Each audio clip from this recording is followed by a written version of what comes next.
na on say me kan bi bakasa nana na say o ho aba asem aba kan yo abonofo mesre ho ye hia no mo me hwe sa de ne yi da bia abonofo be ya bibi ani monyan beba ho no ne ba de bibi abede abebata ho bi bakasa nana aba ne wo kan ye ko meko bono agas mu last year wanti sabadi bibi babeka ho ana ho ya free baby yes sebe masika kura ahim ini bia mabia bepe beka ye ma de no nso ye ko ye ade ye keka ye nsa ye nya sika kakra eno nko a nananum ye mu bi ya nkwa America ya kwa America ye ba besi ya de ye aba sise beka ne se kidney ye besi hospital e wo sugane ha na ya hwese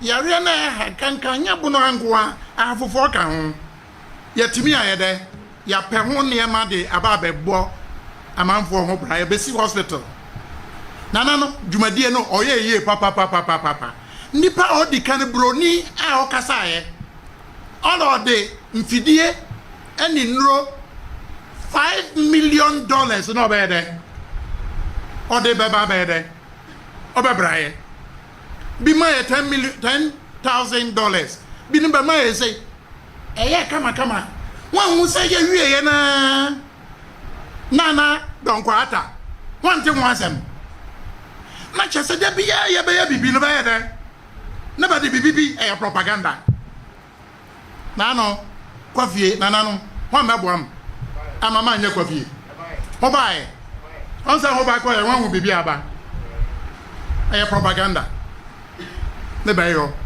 ne ba kan nyina nya nokre enu time says senka bi nya sa mre ne ba kan wan na mo Ghana ha bibi yasi yewura galamse wo kanti ne meka ye wo hine kasia bi osora omuana no o ya galamse ni bi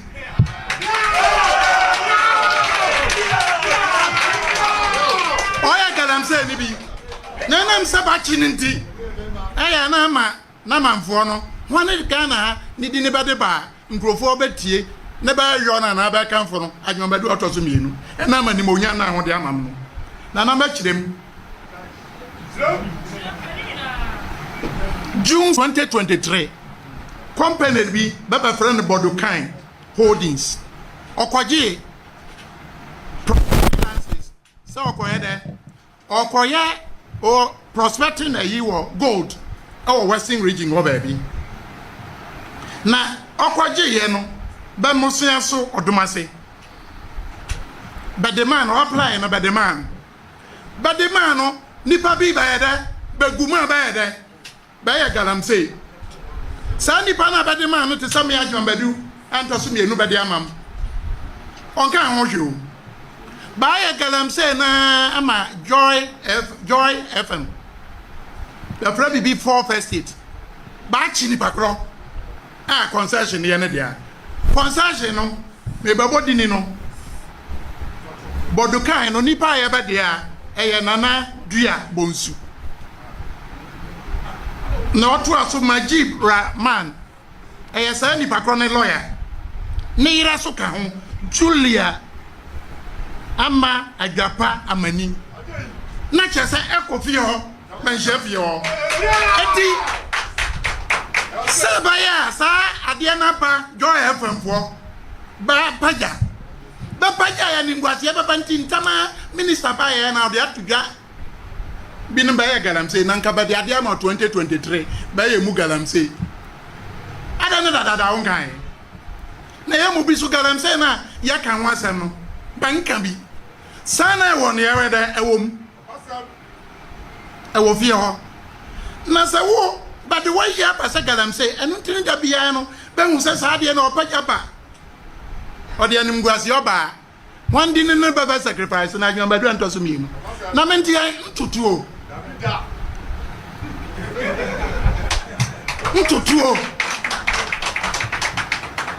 na mom ya baka ne kakra bi sabankwa kokan ya abonofo hayam dia ankasa asengwe nka na mom wo no ti bibi so ona wa manfo ini mua ba ki usu so wo ye galamse because but they have now na se bi oya galamsey na wompa 1 to 1 amon 1 to 1 amon na ba ade no eyewo no wo ya adantine asese ho shebinom propaganda ajombadu atutuo anka bia na ni magu ase that's how we make us make happy Ghana ha no that no Ghana for behu say by a great disservice to me ni ani me menka ne menka na meka kura nyame ne meka ebia bi ne beka ma yo nana no nkomodi ye bedi ye nkomo ohia na wosi ye di ni di na sopam ni tie na sopam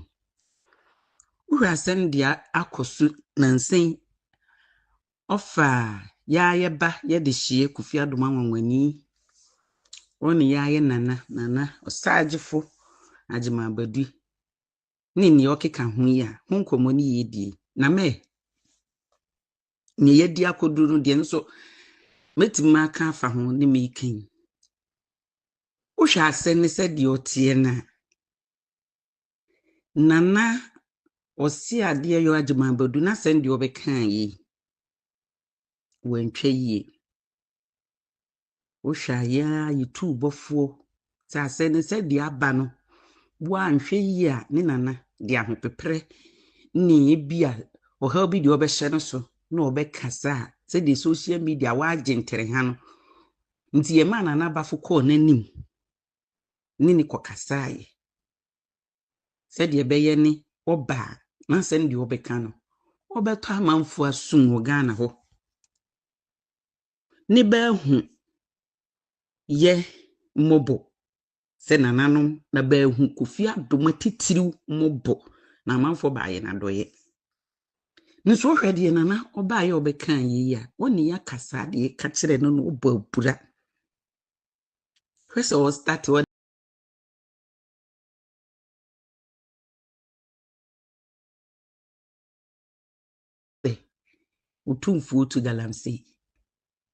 Otumfour to galamsey wono ne pai Kofi Adomah ani debi Otumfour to galamsey no ne Ghana fo be di atem ni ana debi Otumfour galamsey wo tua eno na akofa oyenne di abai abrebunfo ni anguase debi nti nye eno ne nana na wo so ka ho asem beka se be to galamsey be free beka se Otumfour to galamsey na agema badu free ka se Otumfour to galamsey onye wonya hwe mai wo to galamsey a doma nso be to galamsey wo wasase so se wo hene ye nyina ya ahemfo be to galamsey wo wasase so nkere se wo hene wo to galamsey ne na we Otumfour na asase kakraka ni kuro kakrakai se be to galamsey wo baabi ono baabi wo kura do be de ba hu di se be to galamsey wo wa ahemfo nkito de be de da kuro nano nti Otumfour de ya asantiri nya ono ni baabi no ote no bu ne man tutu fa galamsey nkoto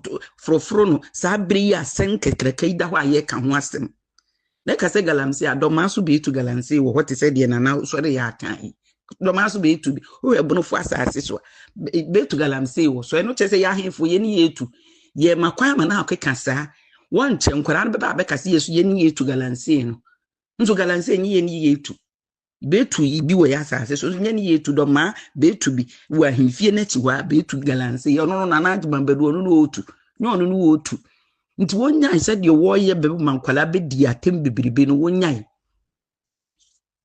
na Kofi Adomah wanwani na sem aba no wonhwe no wonka ho asem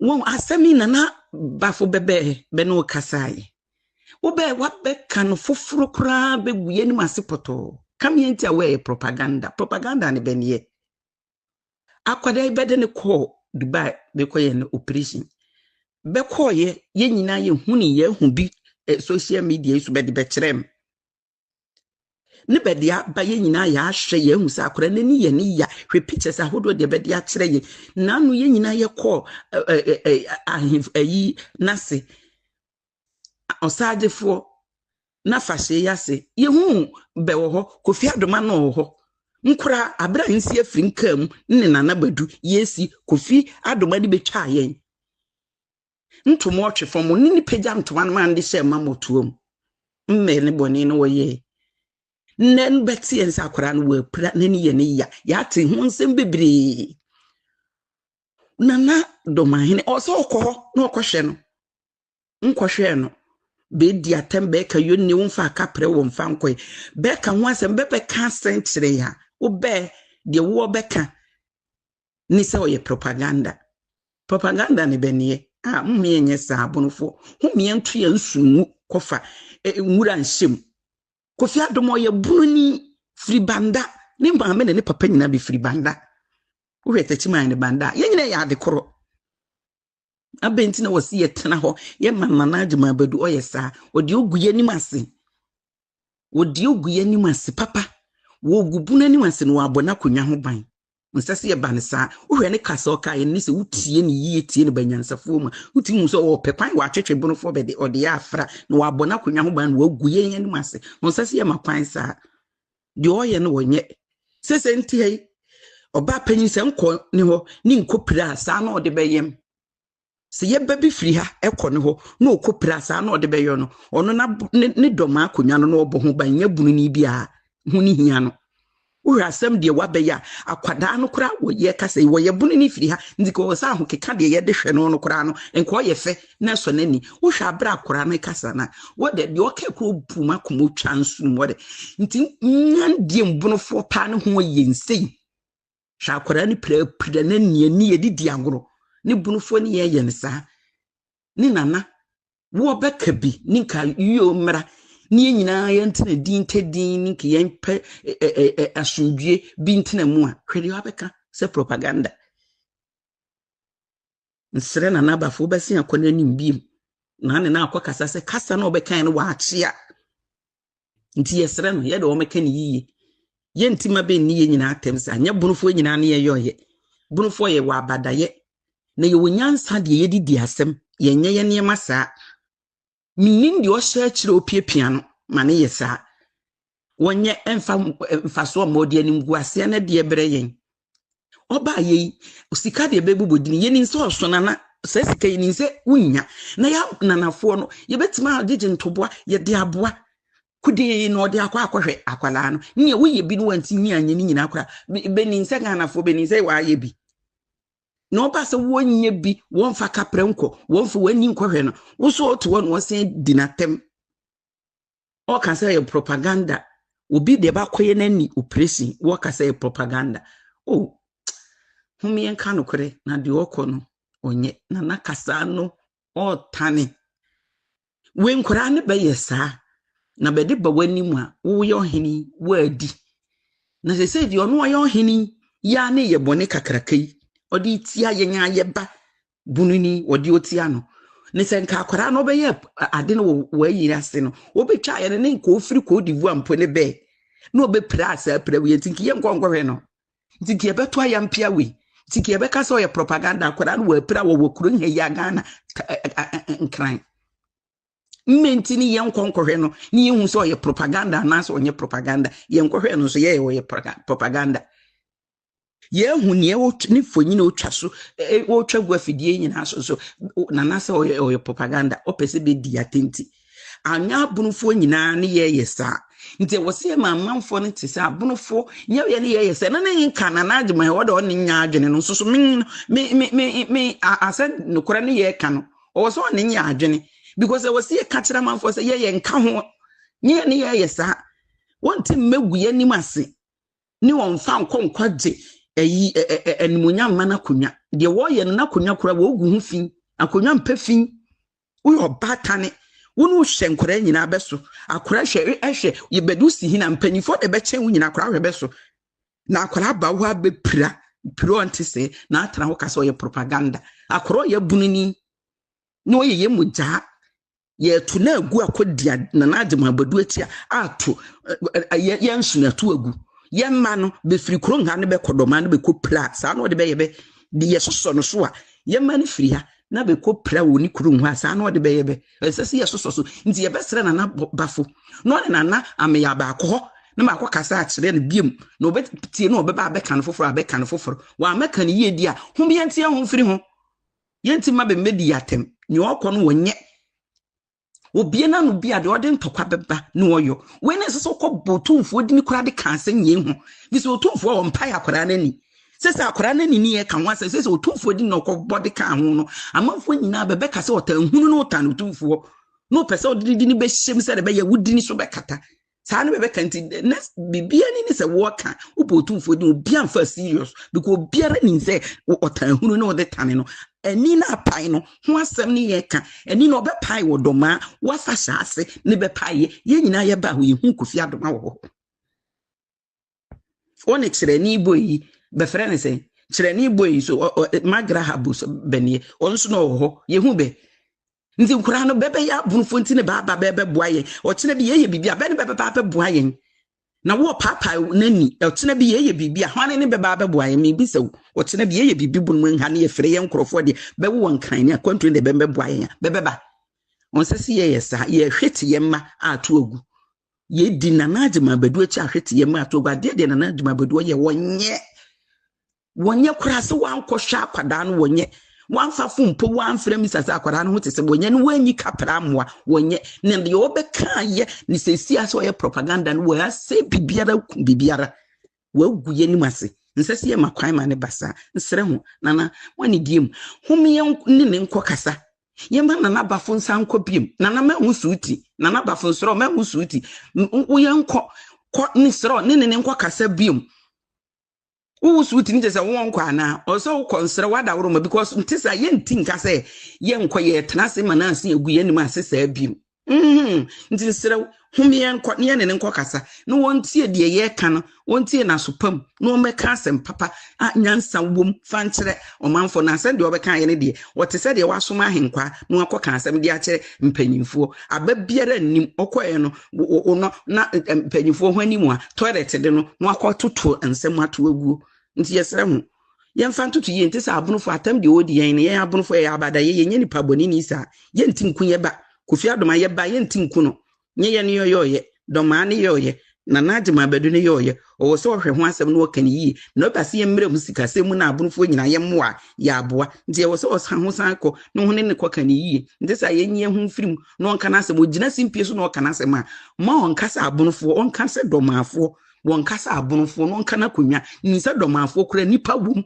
nye be nyina ne bebe yosa nti unsara no oka won ka ne de on famfra abunufo nyina nananom muhwe ne nka ne yi ndamwase ye yititi yi yototoma tambo ne bo se adoeba obosi bole oso bale woni mo hunu asem no na gina sum otensa mo ye hunu agiso ma konsi bo bole kokos ma metia ne orokoso pino ose bo smo GhPage media ne pick isa papa kuma se one enra kra ne hu chene jo enso de dai jo GhPage one GhPage woni mfra piao making money ages Ghana rappers here me babies Obo best rappers for Ghana now one media mini pa we racist. Yo, Charlie, this be your boy YP back up, aka Mother Saman, aka Elkoso, aka Youth President. Charlie, me say open entertainment news, celebrity lifestyle. Me are for celebrities on there. Charlie, keep watching GH. With Rashad.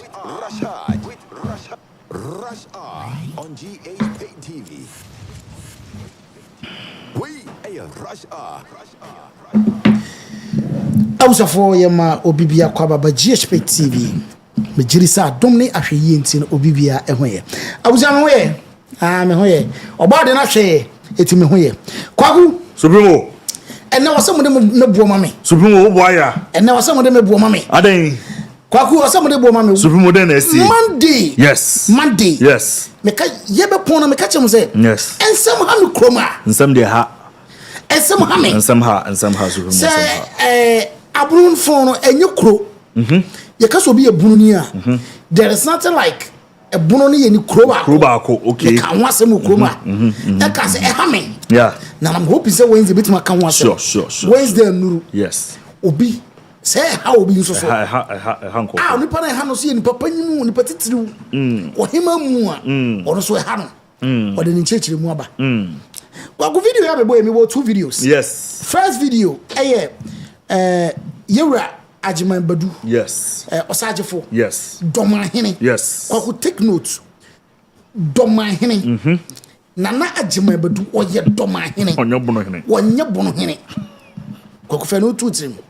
woye doma hene wonye bunu hene Okay. Oko bunu a inkro ne paramount chiefs na hone doso men ko akire kra menim se kira wo Yes. menim se wamfie wo ho menim se abisim wo ho menim se fia pre wo ho menim se techimwan wo ho menim se kintampo wo ho menim se tobodom wo ho Na se nkro no doso doma eye baako eti doma wo hini wo feel se woni obi wo problem a ka se ye doma afo yes say how obi yes doma hini ekohia wo se doma ona ye sise kra onya bono original council bi bono original council ba doma wo no omukọ traditional council meeting and omukọ tenase na it was ebere bia so a omubehia na what they do ne say nananom no enyina tenase na omadwendwene bono region ho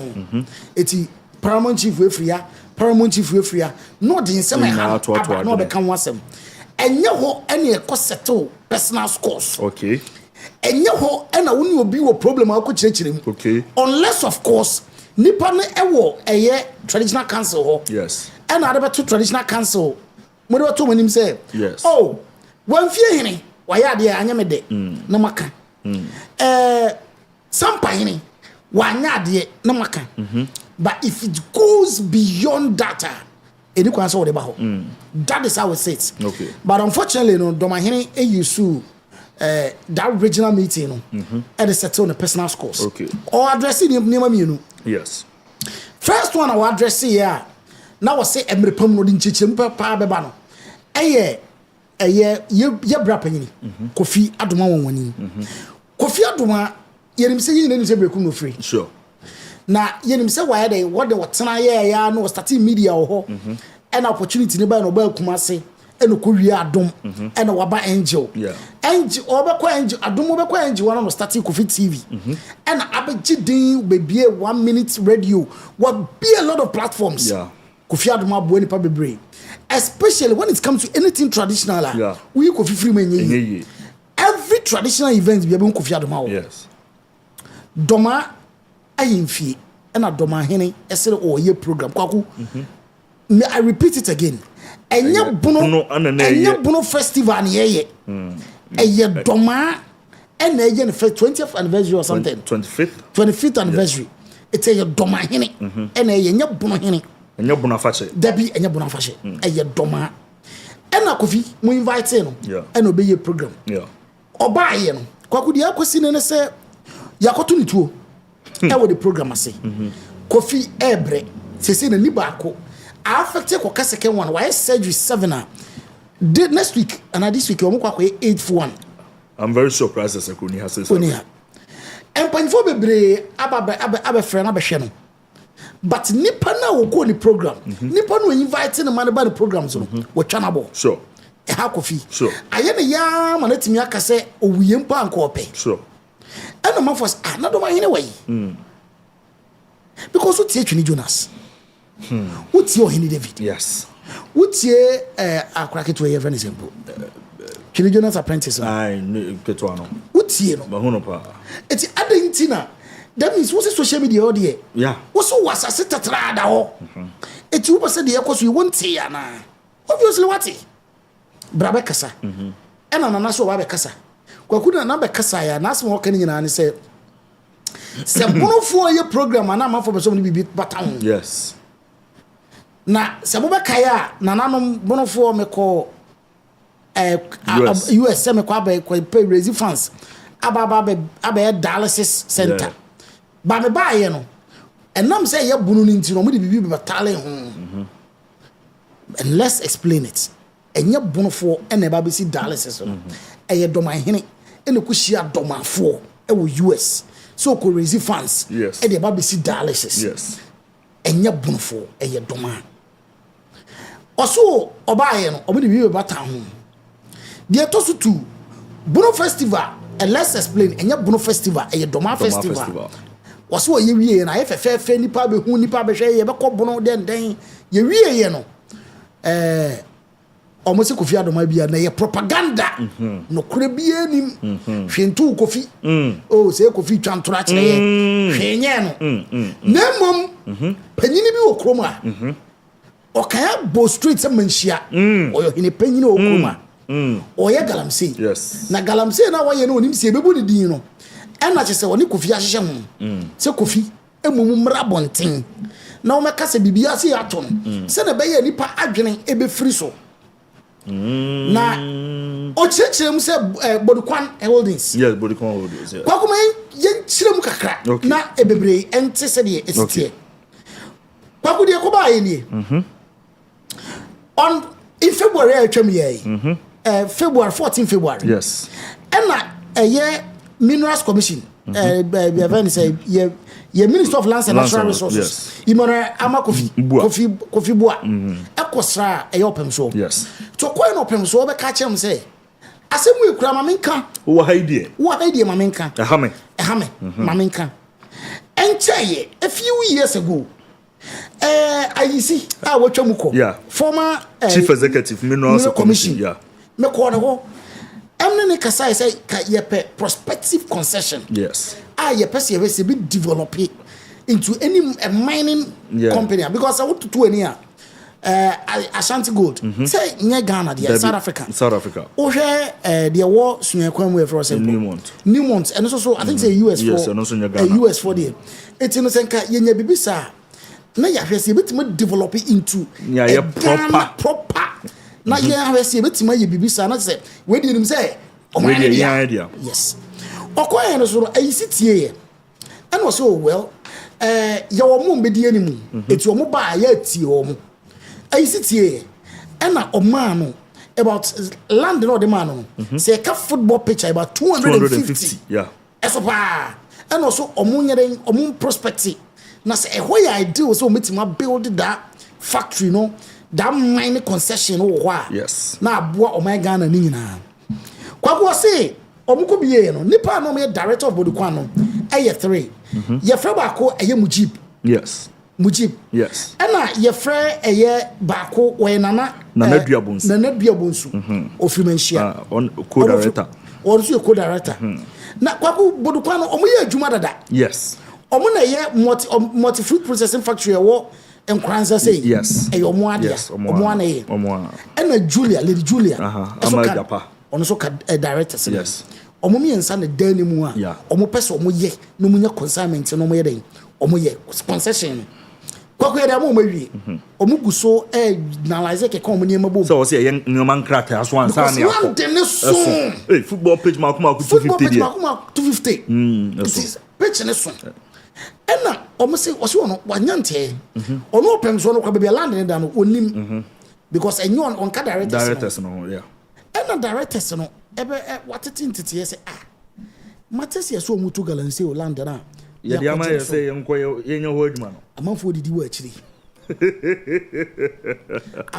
wa akiri yes eti no what minister what ba idea ma me fon to wanim but before that not the four first states akọ Mujib ama Mujib about 2-3 months ago wakatrom say wako police akoy say wasro mo they should arrest them or di wudwuma yes so mo nchichi om wo di wudwuma dada before minister ko opem so yeah e dia akoto nanim say nana say ni na dey e koso kwako kasa wiye no eno na ye papa ajimadua ajimabadu e kan ho asem say otu galamsey na sa land ne dia ma no adana dada ye tu galamsey won kwache omo tu galamsey wo so no baba we yan kwa kira na zo kase me kwa ye bi wa adejimem adejimem okay Newmont for land yeah galamsey bi e koso ho no hey Newmont for land na galamsey bi e koso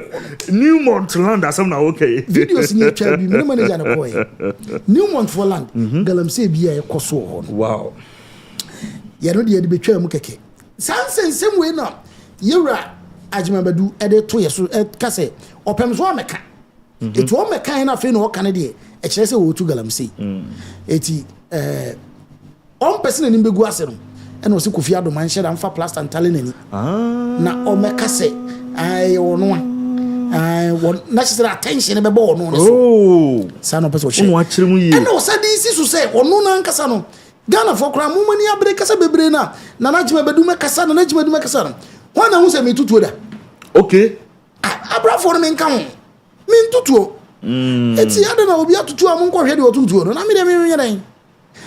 Me pamu no wo so ono aba be chechire nsemu yi. Okay. Kwaku na no kosi ya na eye audio bi a ababonte nyina yi TV.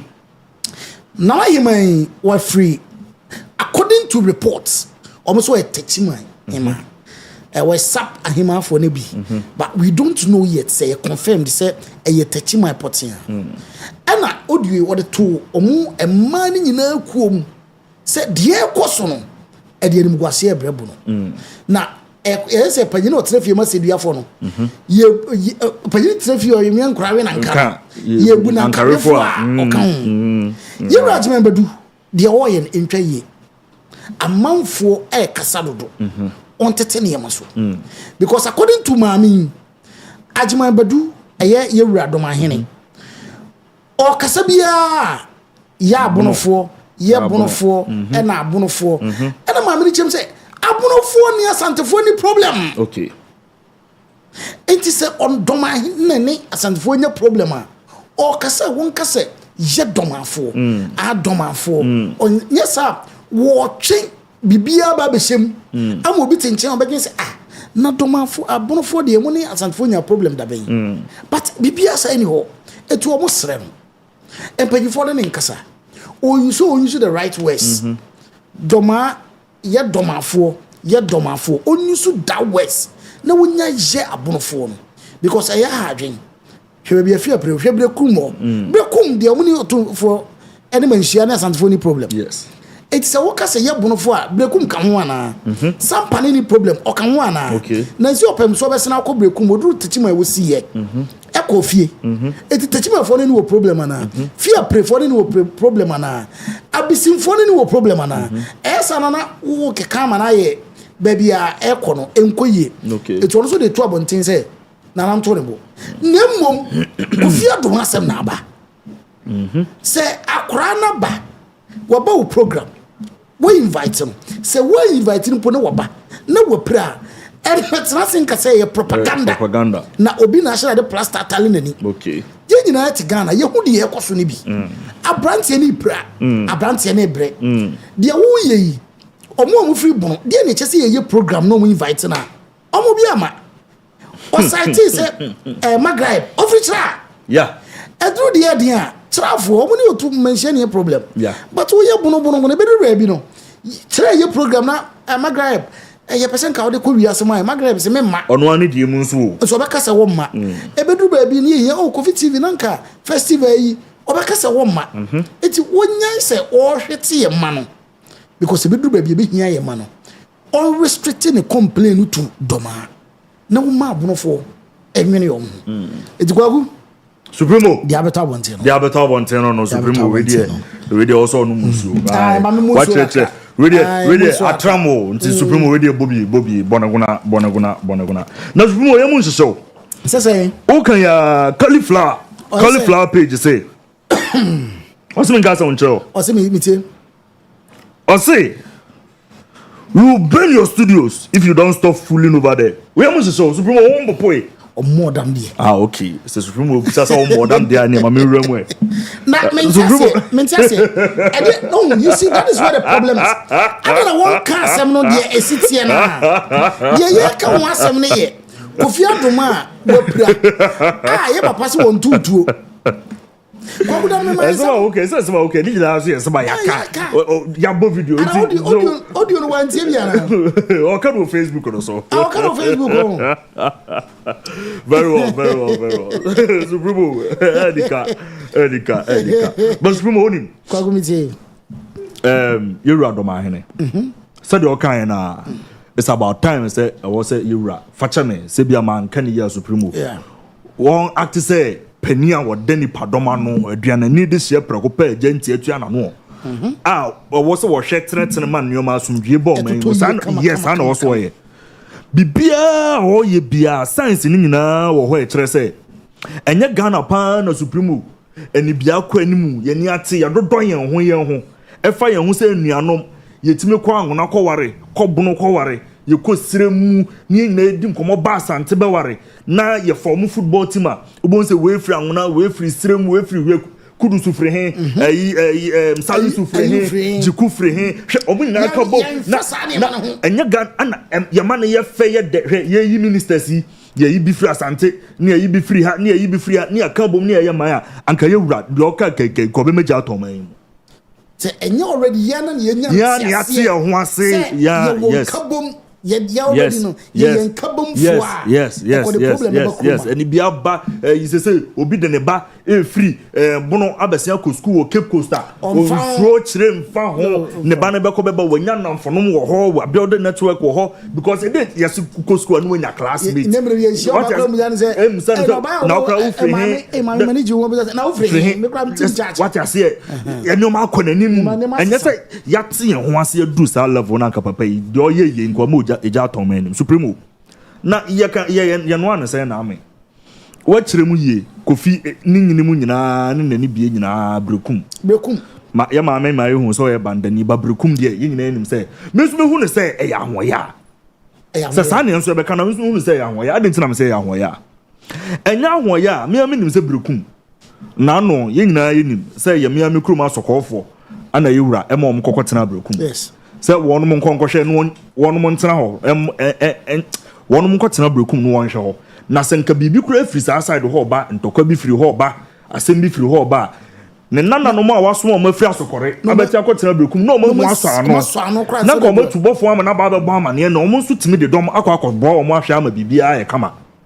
eti enano a asenkase atu brekumfo a brekumfo sun brekum dia kase mu ne to ya eyi kase to ya yewura ebesin ko brekum so hu de si ye yes odru kronim no na brekum fo gu kronim ensu e ka kire na na say yewura eyenya wona nanom ne ye na no wo soma ye na nanom say wo no mmra metena ha ba say se owura fi yen asa won ka yen asa won hwehwe wona nanom akiri kwa biem enti wo ba de a ye ka wo say wona nanom na wa ha sanoma ni nyina akọ so ama ne yewura dom ahene percent ko kwa ye ne dana ne yewura ko ho no ama mo ka say da bi ena ye yen ne nana asem ji me yan kan asem eno ehyew eye wo ya utsina wa himfie kansem pi eye fa na Kofi Adomah obia ka so ofri nya brekum enti no me so metima ka say ene based on that no eye ahoye because eye ade na brekum for the year wo no ana aye wo ya ana bi ejina so awon so wo ye de wo ye mo de hye udi na me so metima ejina so akasa say sa pepe say sa cast na yewura ajima badu pesi play there then I also have every right to say what I want to say because it is not fair to the family of Kofi Adomah, to Kofi Adomah himself ene brekum fo ne domafo ne wona wo ho nyina including Magrahebo mu a o mu nyina course o mo kohwa ma adwuma no aye kama no it is not fair to each and every one of them say ya bana dia kai say ya sheda no kai ya sheda ya sheda so na se kiremu yie ne ehunu na ya sheda na e ba besi so say obi ti ba bi ono so wo concession na yaba obi the report to be aba for first stage the report to be aba for first stage report so enu wa chemu unya abotre kan here who say they are not even 14 mensia debi omo ka say the authorities should do the right thing should do the right thing they are even asking questions say government no intervene now who read the last part of the article omo busa say be bia kwakodro no government into one amon omo nhwema illegal way na ekoso ho enya na ebi kwa na okay say na no amoko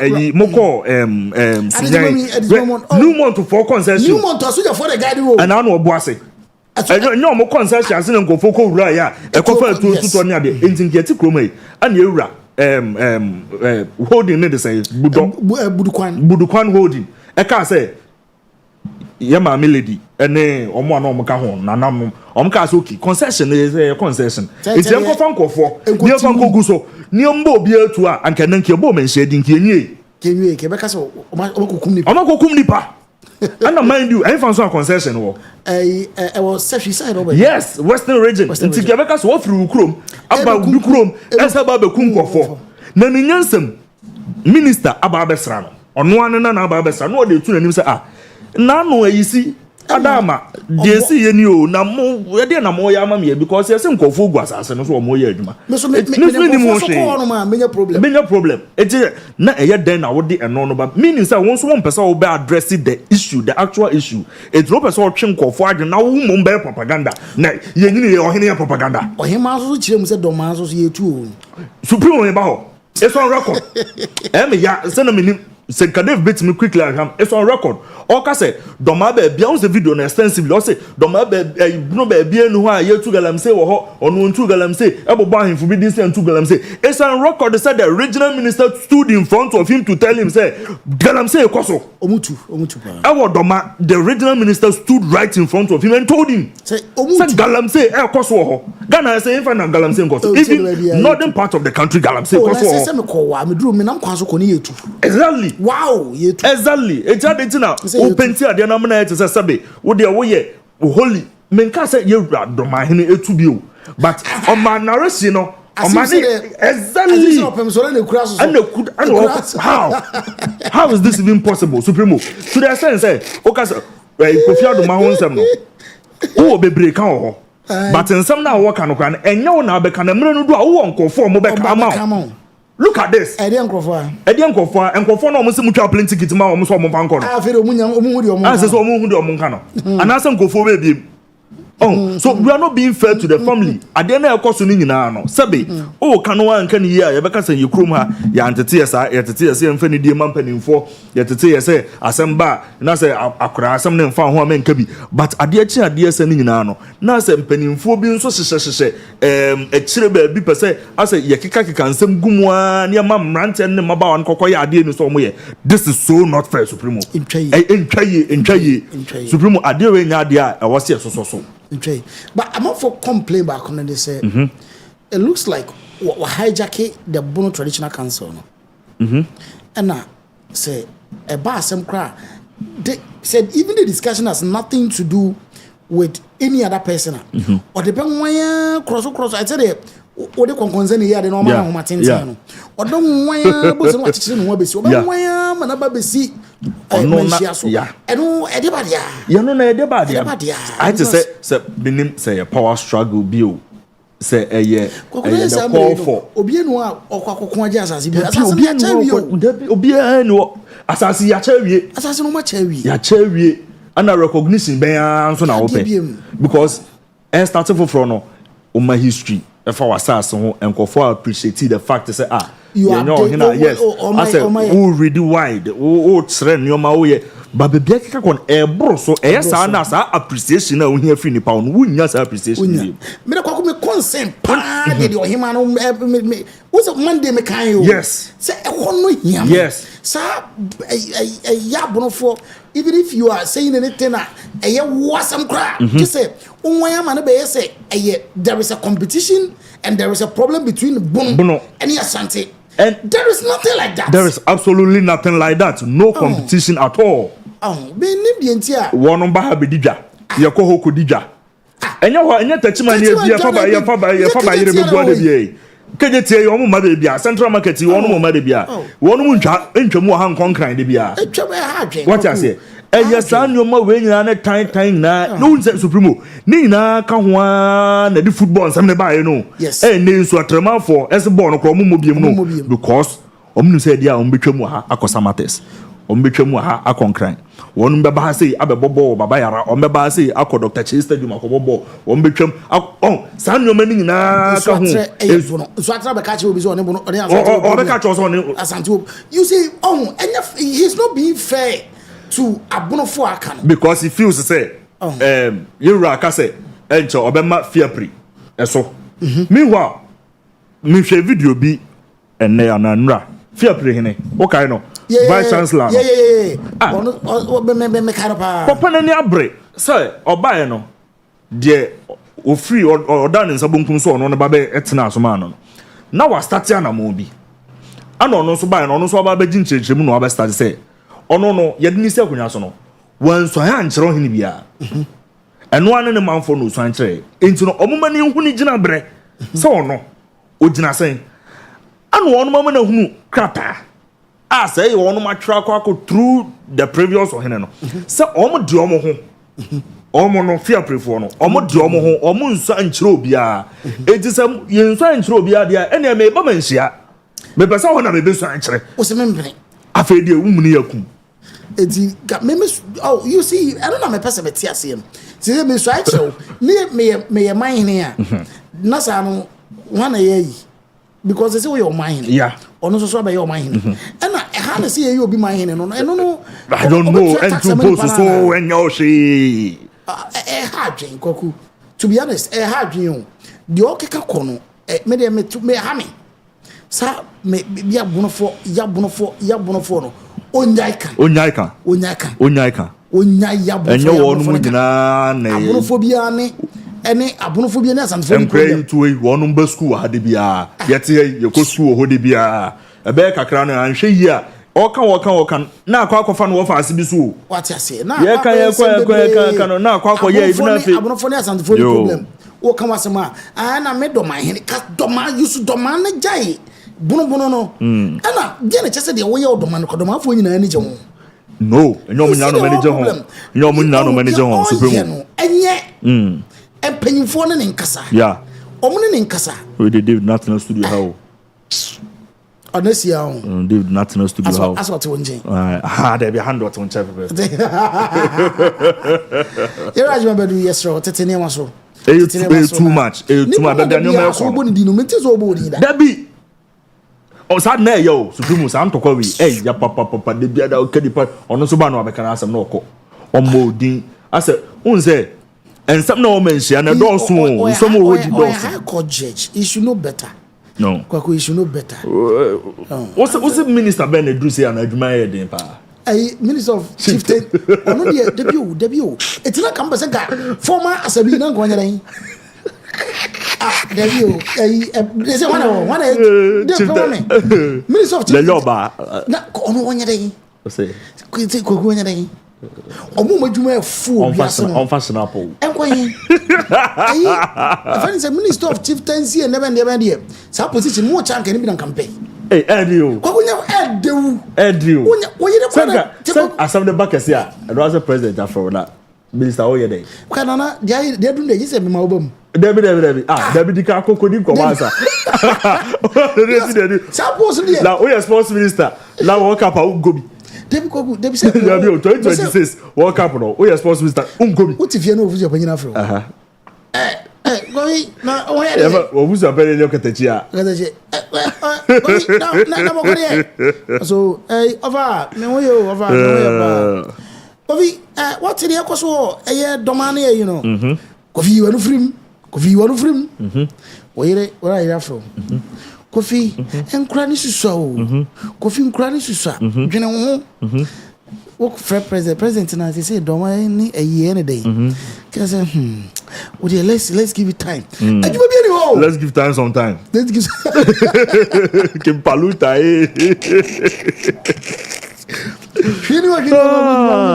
but the other Kofi Adomah no is very so we manyo to the say pa ye kan wasem Otumfour na she what's propaganda say on shed and for plus and telling any Supremo below the belt like you shouldn't have mentioned that at all enyakra why you there what could US what could raise fan what's na don't call abeka asem na nkofo asum na den no sa no no ye de sell and you know now we be system no kwani henfa kwaku sa issue no ma o metumfo tro ngo bi ani moko interview no de ma ye bufu na donko was only one thing moko wako shia na donko na amote bola bi na donko busa say one na donko busa say na woni Otumfour yes e dey na wo muntem which we felt say irrelevant that yeah it was unnecessary it was irrelevant yes this kind of chieftains in panyimfo emienu ntem ensem kano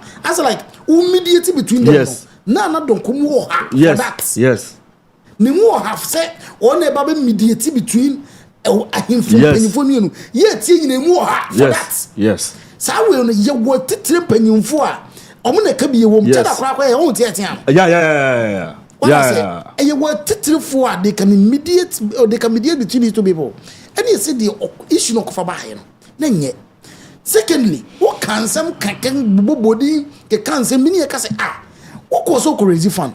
Obusa was where the infant to actually who the no what can what Dallas is once. Yes. You didn't do that. Oba I was say Adena. Yeah, can only uncle count Dallas is now who raise funds for them. Did you talk about it? Me once no cocaine. Who quiet one can want them. The uncle can want them year open some now kind. Yes. It's a friend was soon the other by the can want. Yes. It's I am not to tell you Masona. Oh, it's not nice.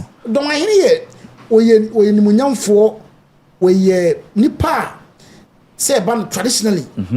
We want him. Yeah. You're bound financially or when academically. High court judge or when him and Munyam will be until a much chance.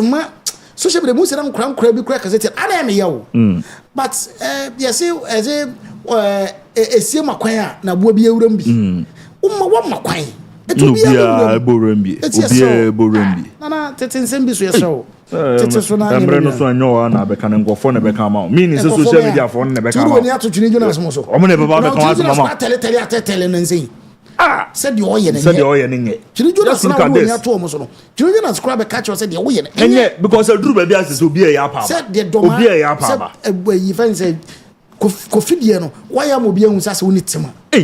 Oh, and you're fine. It is a program by Panabe who invited media house via Monaco. Obiama. Because accidents, it's you baby. A sign, it's you baby. But me team, me bana be to me. Over catch him, say, Boamashada. It me ma. To say, so on the two.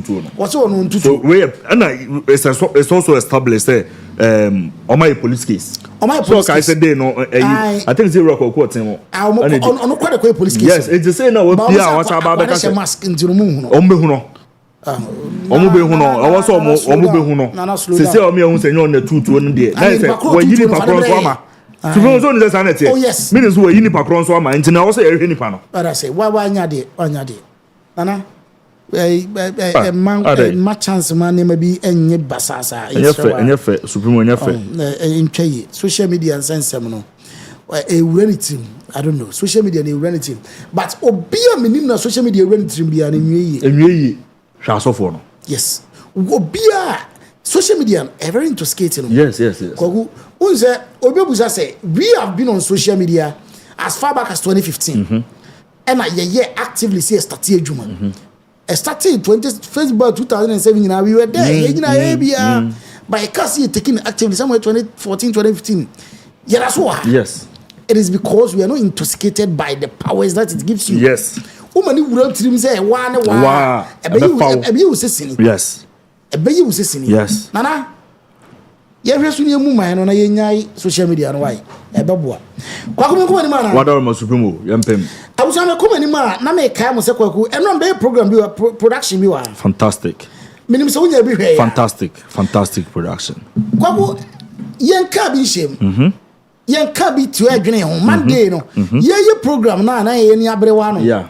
Sena Dr. Ayene. Yeah. Attorney General for your press conference. And the press conference, and someone walking in the bridge and say, a former director of National Signals Bureau. Yes. First, near friend Bureau of National Communication. Nipa na Dano director, your friend of Kwabena Adubuahin. Kwabena Adubuahin say Juma wedding and say amount of money be an Ghana there. Ghana was supposed to buy some cyber security equipment from an Israeli company, ISC. And I was saying, that equipment a bit monitor our cyberspace. Ebano TV, ejuma social media and some radio. It's basically National Signal Bureau. No, it's a American CIA. Serious, American CIA. A very serious. Na equipment be a here pa be monitor. Among for better groups be a online on betimi. Who said name say na ekoso radio form monitor dem. Papa ina was say enkoko negotiate masa equipment na yato. But amount of money na 7 million. Kwagu $7 million. $7 million. Papa you didn't see so 2018 no. 20 or we see 2016 no a deputy and some you been director in 2018. Kwaku be director quickly and on na yere. who say your company no BNC. That time Bureau of National Communication before 2020. You been National Signals Bureau. It is out 2018 no. You been director one of Dimrika gidi and on a year so could be company. Ghana the any BNC no and on so could be on what the friend BNC Communications Limited. All similarities. Ghana the any BNC and also the Communication Limited best also. It's where the Bureau of National Communication and on also there no BNC Communication. It's quick. And Ghana for bank count no fidelity on to could be any quick. And all the Dino and then a year or the Agnes right. Or the Agnes. What's your confirmed Dino? One in a year.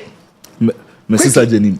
Okay, Ajenim Watson. And also quick, no could be almost account. And instead of paying the Israeli company no amount of 7 million, which is converted is about $49 million Ghana cedis. And no mukutia 9.4 million Ghana cedi. Out of the 49 mukutia 9.4 and the car 39 point something. And as that 39 what transferred the money from BNC Ghana I call BNC Communication. Okay. It's what one of my scan away. Scan yourself but BNC. We are accountant now from one Ghana account to another Ghana account. Yeah. And on a year call withdraw sky. A dinner to be by 7 million Ghana cedi. Okay. Up to 27 houses in one day. Okay. Oh, yeah, one day. Yo. To a fear to Niama. Oko UK or more fear two may fetch. Just to talk Niama. Sure. O my Yoma movie pa. And a kwagu. Bro. A fay. And a twitchy. And a attorney general. At the one samaba. Yonko Timra. Yaba. Near Twatwas in Chimu. Ye real no ever picky course. Okay. And Sana Atwaso. Contract was for the purchase of a cyber defense system software at a price of $7 million United States of American dollars. Let us call this contract the GOG ISC contract.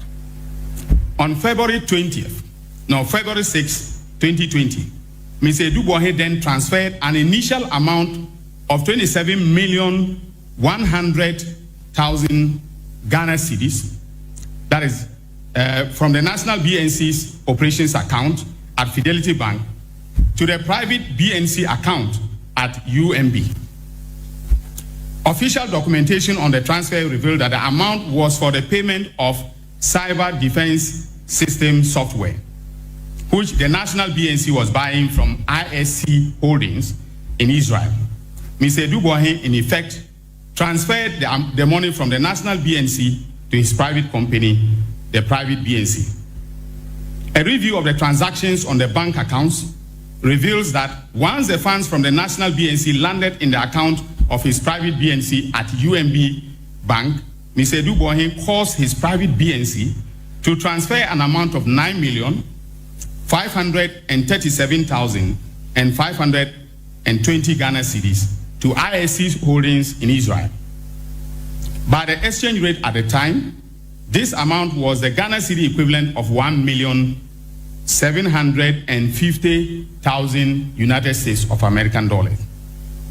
To justify or facilitate the transfer of the 9.5 million and the 9.5 million, Mr. Edubohi fraudulently attached a copy of the Government of Ghana ISC contract as well as an invoice which he held out as an invoice issued by ISC Holdings Limited or in respect of the Government of Ghana ISC contract. On March 18th, 2020 and March 30th, 2020 respectively, he again transferred 21 million Ghana cedis from the National BNC Director's account at Fidelity Bank to the same private BNC account at UMB. The narration of the transaction indicated that it was for the payment of the cyber defense systems that the National BNC was buying. The transfer from the National BNC's account brought the total transfers that he made to his private BNC to 49 million Ghana cedis. By the exchange rate at the time, this amount was exactly the Ghana cedi equivalent of 7 million United States of American dollars. The exact full amount which he quoted as the price at which ISC Holdings sold the cyber defense equipment to government of Ghana. All the payments transferred to the invoice, a number from ISC Holdings, all the payments reference the invoice number from ISC Holdings to the national BNC.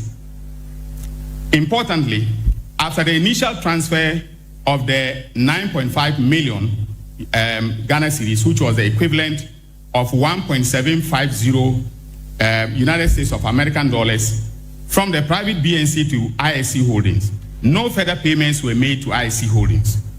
A review of the transactions on the private BNC account reveals that after the payment of the 1,750,000, Mr. Adomah and his wife began applying the rest of the funds for their personal use, making transfers to local third parties, personal investment, as well as transfers to unknown persons. And by the way, ladies and gentlemen of the media, we have all the account details, we have all the receipts, and any person who took money from Mr. Adomah from that account, we know.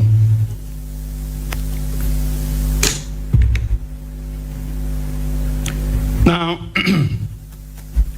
our investigation, which was conducted by EOCO, as I've indicated, has established that the ultimate beneficial, in essence, the difference between 49 million Ghana cedis being the money Mr. Adomah transferred from the bank account of the national BNC to his private BNC, and 9.5 million being the money he actually paid to the ISC Holdings for the software, ended up with him and his wife. That is to say that the sum of 39,462,480 Ghana cedis of taxpayers' money went into their private pocket. The investigation has revealed that the ultimate beneficial owner of BNC Communications Limited is another company known as Advantage Solutions Limited. 10 other companies are through a very complex web of shareholding and directorship connected to Mr. Adomah and his wife, Angela. Investigations have also established that monies, mostly proceeds of crime, from the Advantage Solutions Limited and BNC Communications Bureau Limited and other similar sources have been transmitted under very suspicious circumstances through the bank accounts of these companies. The investigations have revealed so far that the suspect and his wife have registered companies which we are currently tracking. We are tracking all the companies. There are about 10, of them that they created with Advantage Solutions mostly owning all the companies. For purposes of the investigation that is ongoing, we are not going to disclose those companies, but I want to warn any executive, director, or employee of each of the companies who, knowing that Mr. Adomah has been arrested, if they make movement of assets, we will track and arrest them and prosecute them. So they are all warned. All banks are also warned that if we see any wire transfers or cash withdrawals on any of the accounts belonging to Mr. Adomah and his companies, the bank managers and all their employees who are involved in those transfers will equally be arrested.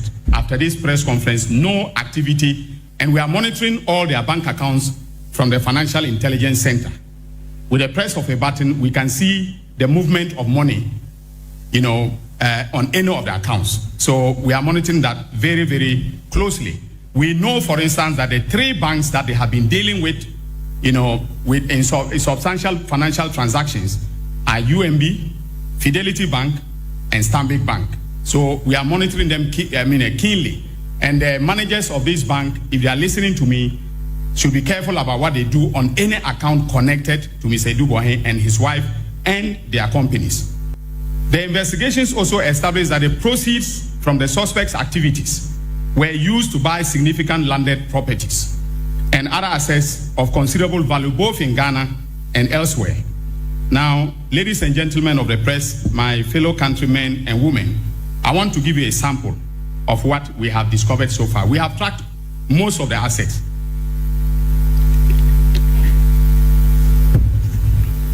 So the properties that are in their names, their joint names, or sometimes in their in their individual names are as follows. We have number 2 Stream Park Drive, Mayfair Estates, LA, that is Accra. For that, they deposited, and we have the deposit slip as well as the receipt from the estate developer, $1 million United States of American dollars. Number 6, Edith Avenue, Mayfair Estates, Accra. Deposit 500,000 United States of America. That's American dollars. That's the initial deposit. All right. Then we have number 7, Edith Avenue, Mayfair, 200 of American dollars deposited for the property. Number 8, Edith Avenue, Mayfair Estates, Accra, 97,815 United States of American dollars was deposited for that property. But we are sure that other cash payments were made to complete the purchase and then the transfer of ownership. So we are tracing all those documents.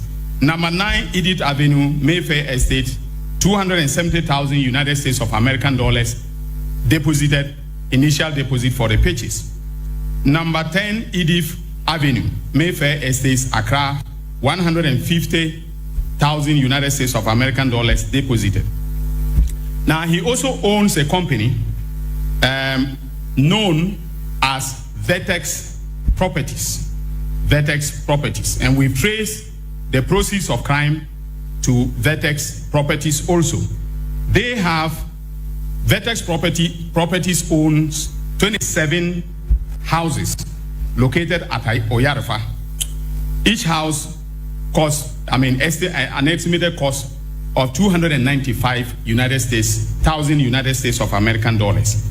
We also know that they have 2 properties in London that we are tracking, and I'm going to trigger the mutual legal assistance between the United Kingdom and Ghana for us to be able to lay hands on those properties. Now we also know we've been following the bank transactions very closely, and we know that on February 11, 2020, they made a 16 million fixed deposit from the payment received from BNC Security. This was from the initial payment of 27,100,000 Ghana cedis. On April 3rd, 2020, Mr. Dubois alone withdrew 7,250,000 Ghana cedis, okay, in cash. He withdrew that in cash. This payment came out of the second transfer of the 21 million from BNC National Security to BNC, his private company. On April 24th, 2020, 1.5 million cash withdrawal was made.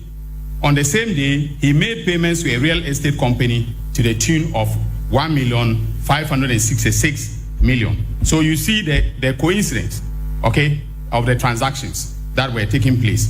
Then February to September, out of the 49 million, which was transferred from BNC National Security to his private BNC, about 99% was withdrawn by him personally. And they were largely very large cash withdrawals. And we believe that those were the withdrawals that were made for him to make the deposit for the properties that are enumerated above. Now, we are still tracking suspect Edu Bonhi and his assets, and then, of course, his wife. But we'll conclude in the next few days and file charges against him and the other suspects. So they are currently in detention. We had given them bail conditions from EOCO, he and his wife and the other suspect. Now, the reason I'm not mentioning the other suspects is that for purposes of our strategy, and if they are listening to me, they should take this very seriously, the other suspects. For purposes of our investigation and prosecution, okay, we may have to use some of them as prosecution witnesses. If they give us the offer, fine. If they don't want to cooperate with this evidence, I don't see how they and the suspect will get out of, being convicted. The difference between successful people and people who are not successful is opportunity and how you are able to seize it to your advantage. That people are successful not just because they were meant to be successful, but time and opportunity, or others say chance, happens to them all. Time and opportunity would happen to all of us sat here today. Time and opportunity happened to me. People like you who sit under a pastor like him. Sometimes we feel we are not qualified. It takes only the grace of God. And today we pray that that grace will be abundant in our lives, even as we speak. Hallelujah. The difference between successful people and people who are not successful is opportunity and how you are able to seize it to your advantage. That people are successful not just because they were meant to be successful, but time and opportunity, or others say chance, happens to them all. Time and opportunity would happen to all of us sat here today. Time and opportunity happened to me. People like you who sit under a pastor like him. Sometimes we feel we are not qualified. It takes only the grace of God. And today we pray that that grace will be abundant in our lives, even as we speak. Hallelujah.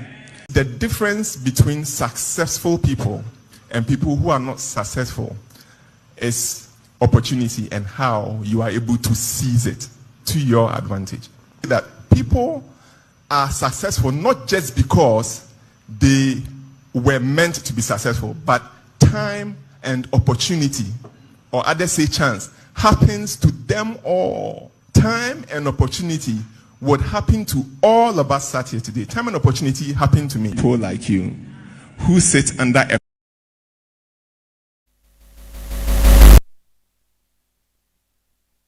Sofuye onio. Yeah, dikiye onio. Awa tu. Sofuye onio.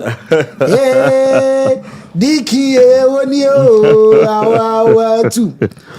Kwa assembly sofu. Deki. Oh, assembly sofu sasa. Elder.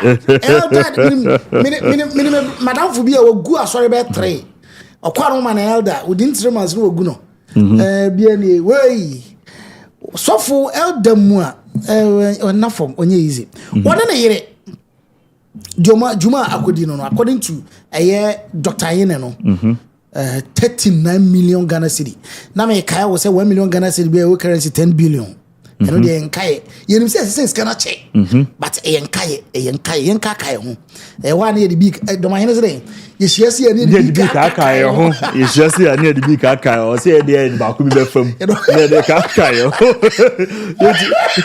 yet we sa dey ko sa akwa ti kai ho say 1 million Ghana cedi bia and all 10 billion 10 billion are 39 and on a year omukabum edino within a few weeks no mukabum edie kwahu supremo but abiase ade ya wiase ene ama man kamasem yes ade ya wiase pa eno ntino ya doctor kwamna boy abu edu boy ene ne yere na yere boatin ana ni dinin committee Mrs.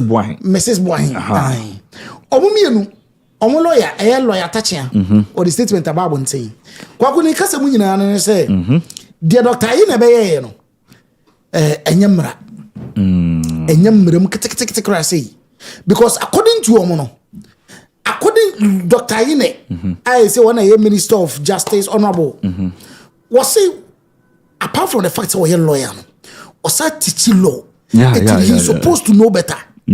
Because I know better what turning the public opinion against the clients. No. Sure. Say the clients no.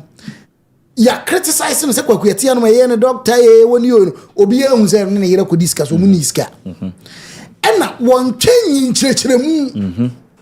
and no fiti prekope bia na account no na yiri ko bia no na yesoma na so onko bi ebere wo ebi account no ko bia no na ma ka chere so obi sa account wo me fanya de ebere wo won twanyi nkyerɛkyerɛmu eti wo yes ade na say publicly what the better one thing say why say now say the chat was say Yoko for investigating now what the Yoko cells are in Chai afi dey tosu tu na yiri ankasa and na walking straight to Yoko office or really cool and I'm chere yiri kan Dr. Yene ebo na yiri date of birth no oboti mo so abra mo season na yiri no British passport ntimo wo details na data that means Yoko for investigation attorney general no there is something wrong be match and also so was the babon thing was it the toss to according to Dr. Yene no time adubo ahin every UK no only can try Dubai ticket about Dubai and was a call back to UK and we try country when say Dubai was a movie business class. Yes, business class no the buy. Or cancel no could try economy. And I just tricky or dodgy. It would do airport no. Or say according to Atachiano. Yeah. And you know credit. Papa nancy or the business class and buy. It is a come person will verify that easy to verify that information. Yes. Also bedru ye no so no. One fan one kwatete say wakotena baby. No what say the VIP lounge rest who say pay for so much no a club the baby no club or brandy wine what you say or relaxing and what is so mu boni din say there's a problem with the passport yes. or pardon or buy na mo the uncle go inside just mo share that say mu go ni mase bibi nyina ye public here mo enye Dr. Yena sheda after the toso three was see twa na wo ni nyina say you read what they have not been charged. Mo say mo ye investigation. Mo charging with any crime. Say when this guy say, what risk guy say, what Bokronu say, mo charging no. And then quickly mo da beto abontin say any why na mo ye investigation. At then na mo ye investigation in we and sana mo da beto abontin. And also so what they beto what they ababontin. And finally omo de na say ade na mo bail because memu nyi sudara as an excuse say mu make inquiries mumra because adubo ahenyo obi a obekwa kofa Togo anakodi vu adwane yes the refisa wana je na passport adwane here no mama no on the so to omo so onwane nti omo mu bail no mo mrefie no mo arrest na mo from a mo charge omo officially ombeba kwawu supremo baby abidruni baby abidruni eti oh yeah na according to attorney general yere adubo ahene na yere eto fie I think so yare fa also a gated community omoto 27 buildings in one day ni nyina no information abegwa but na attach ebusa say what show say that 27 building oto ni nyina one day ebi oto ni separate days but Dr. Yene so the statement about bontia when payment was made, the time the payment was made, when they withdrew the money from a bank account, they could make key payments and everything. So the next side of the story about. Well, one how come you are? Scan the Scan Supremo me believe is or my no obia obi diskebiano. Yenyen hwehwemu. Okay. Yenje sika. Na se emremu no o se de no tum so emfa ntum. Okay. You do baby sika bia no e keto abi. Even say $2,000 cry. Even say $2,000 cry Supremo. She computers a bit me ato. She no me bit my man. Yes. Ya kwan insu who say ya kwan ne. Insu who say ya kwan anopa. E be di 3 days insu beto. E be sa ohoro ni nyina. Gata ni nyina mu besisi. Enti ye your man a enisi emasika bia fa ba bia debi it's about time I was a man penimfo no say yen ana ye de omko position no mo no yen ye tax ene ye sika nketenkete no ne ye de ma omo say wo mo mfa emmo ye ho brante ni so mutwa ho eboye kro no okay omo ye say omo moan esa tem bia na gab no aye kakraka entunu bo so ombeko so adi a omo ma ebeko so adi a na ye so ba bia gina no ehwa na gina nti age say nyame abampa sana wo wetima sese bia ma abusu ho se nyame amampa obi say yeah ne beko ele oh ya busu the generational word yeah we ya kronfo ba yes na for generation nyina mo be no more breaky anya sound so dey age say bia mo ko hwese mo benya herbs bia na makeka bom na mo so monya abusua herba doctor ba ko bi na wo pie na ka ya dey yituru ko better teams abusua for your friend Dr. Kokos what we da we see you for doc masa anya sa dey amfa but supreme ni nyina mo no before say honorable anasa lawyer Atachia Zoe Achia Nku cool for no hwan ko we ni mo okay Zoe Achia Nku time on letter ni ba na me gina bia na o mu gina na supreme okay in as much as some set records no street say se pani bi di boni ana say we a yenye we no me gina bia o mu gina na as a story me hu bi da o as a deja vu as a madam as a ade no as a pen me hu o mani so wo yo me e bi ba ekoye e bi abeka se different circumstances but sa abai for ba ho quickly opeso wo ye ntem ye bibi ni o say show boy action me ye bibi ye nchiwe ye njeli we chachu chikata ye hu bi at the end of the day chachu issue no say no kokosi ye or when case in court ubo say yes wo yo me who be be kokosi where exactly do you have the problem baby am de koni wo hwa na bia semasi yes bia Cecilia da pabi gidi ni apre ho a ebeji je ye bebo nipa ni din nipa no se brabe no abo so start free he odi akwa duro he ye beti sika bi $1 million ye beti sika bi $500,000 beti je kofo na diska no ye penny na diska no supremo I'm going to be consistent on this ebeko no bu hwana nkwa ngusi babia me gina nie papa yi mu de he edu wan Dikin yes wonim say adwuman 2015 na no mu 2015 yes 2015 na ntimi say enye aban na wo free musu sesi ya no kra time no nya adwuma ye okay he's always been at the national security ba bedru ba bia wa ba bedru and I do know say Dave me dey be send you DM so hu a fato so mame ana ama hwema me abema na wonim say oni one of the biggest amount mame sanfan send you sesi ya wonim so oni one of the biggest fertilizer companies in Ghana sir. And even across Africa. Sir. Yes. My main meet me there some Dave. Me try say me the best no. Your friend Glofet. Okay. Glofet.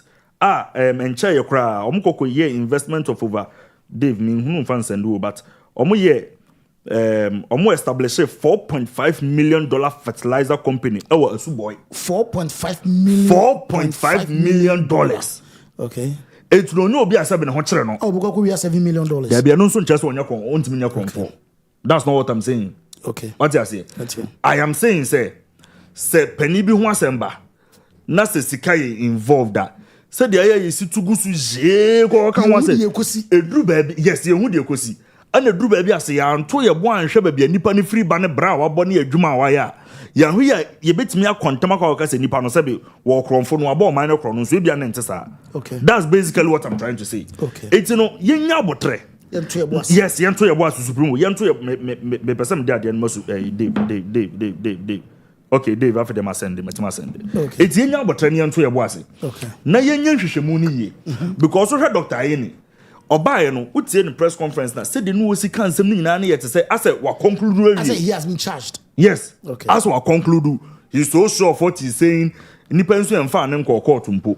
Emma court mfa akwadu yemfa akwadu imo no said okay. He has not even been charged by the prosecutors. Emma yenka ho hwe but wo hwe ne nsem na no oyuso no hwe ne language no bebia no waka kona bibia chese papa no aboye kro no awie nti yemfa ne nkotwiri mu a ne sasa esa nso a enye for your democracy no. Okay. This man on one two kind. Getting company Glofet establishes $4.5 million fertilizer factory at Asu-B. Okay. Where you one of this was in 2019. Yes, where you one of Nenyoma Bebra company na you. Okay. Arguably one of the biggest fertilizer in Africa. Okay. Okay. And according somebody to like that, yes, he can afford to buy. And according to reports, this man, even before 2007, or luxurious cars bebre. Okay.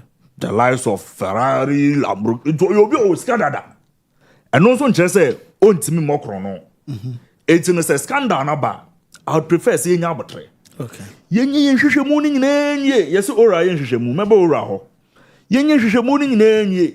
yen fan ko be wo se de ko yen charge no na fe papa ne fa no lawyers mra na yen ko court na fe yen ko kasa no ne yen kan ye okay every time a doctor yin buy I don't know say be say ya charge doctor yin say na dwuma na wo ye no o mani nyina oral findings nko so they I don't know. Okay. Because as I say, na dwuma ni nyina ye based on anyoma oral na dia bre no no ankasa no nyina adwen say o tu ana mo akoba bia akwa ye ono anso ne hwehwemu I don't know.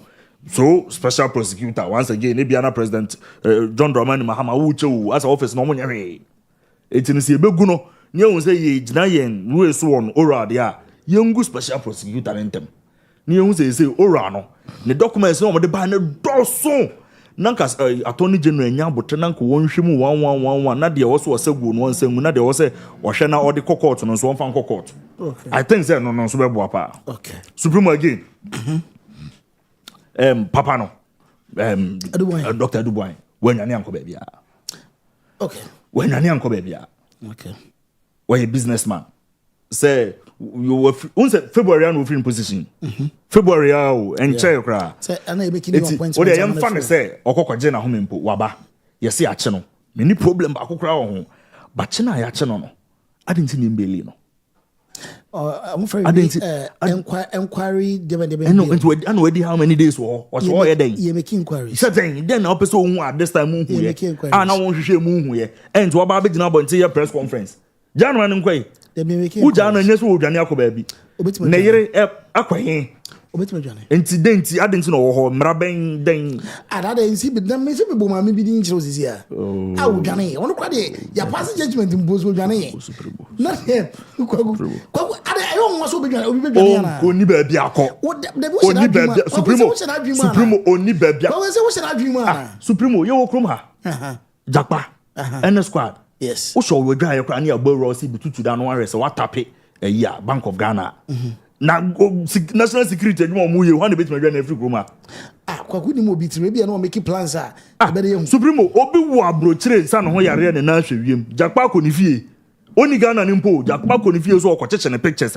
esense ne dem ne ho okoyi pictures ni na akogu ni fie obi dwane ko meba national security for eduma no mo ye okroma de so obi antimi nwane o omo mane nkofie omumani nkofie na so mo charge bi omo mfa mo no ne ye arrange ne mfa no court ne ye hwede wom ne omo ye ne de ase omo ye amana ye te se ye adwuma but ye hu hwe kwa me mama supremo minim so de hweka mi se mama supremo de how kwa kun se mama supremo de how supremo asem bien si o kwa ku supremo doctor ine aro professor David doctor ine baby obia no mechia bebre na hanja na nakasa ene nkasa doctor ine baby obia no mechia no bebre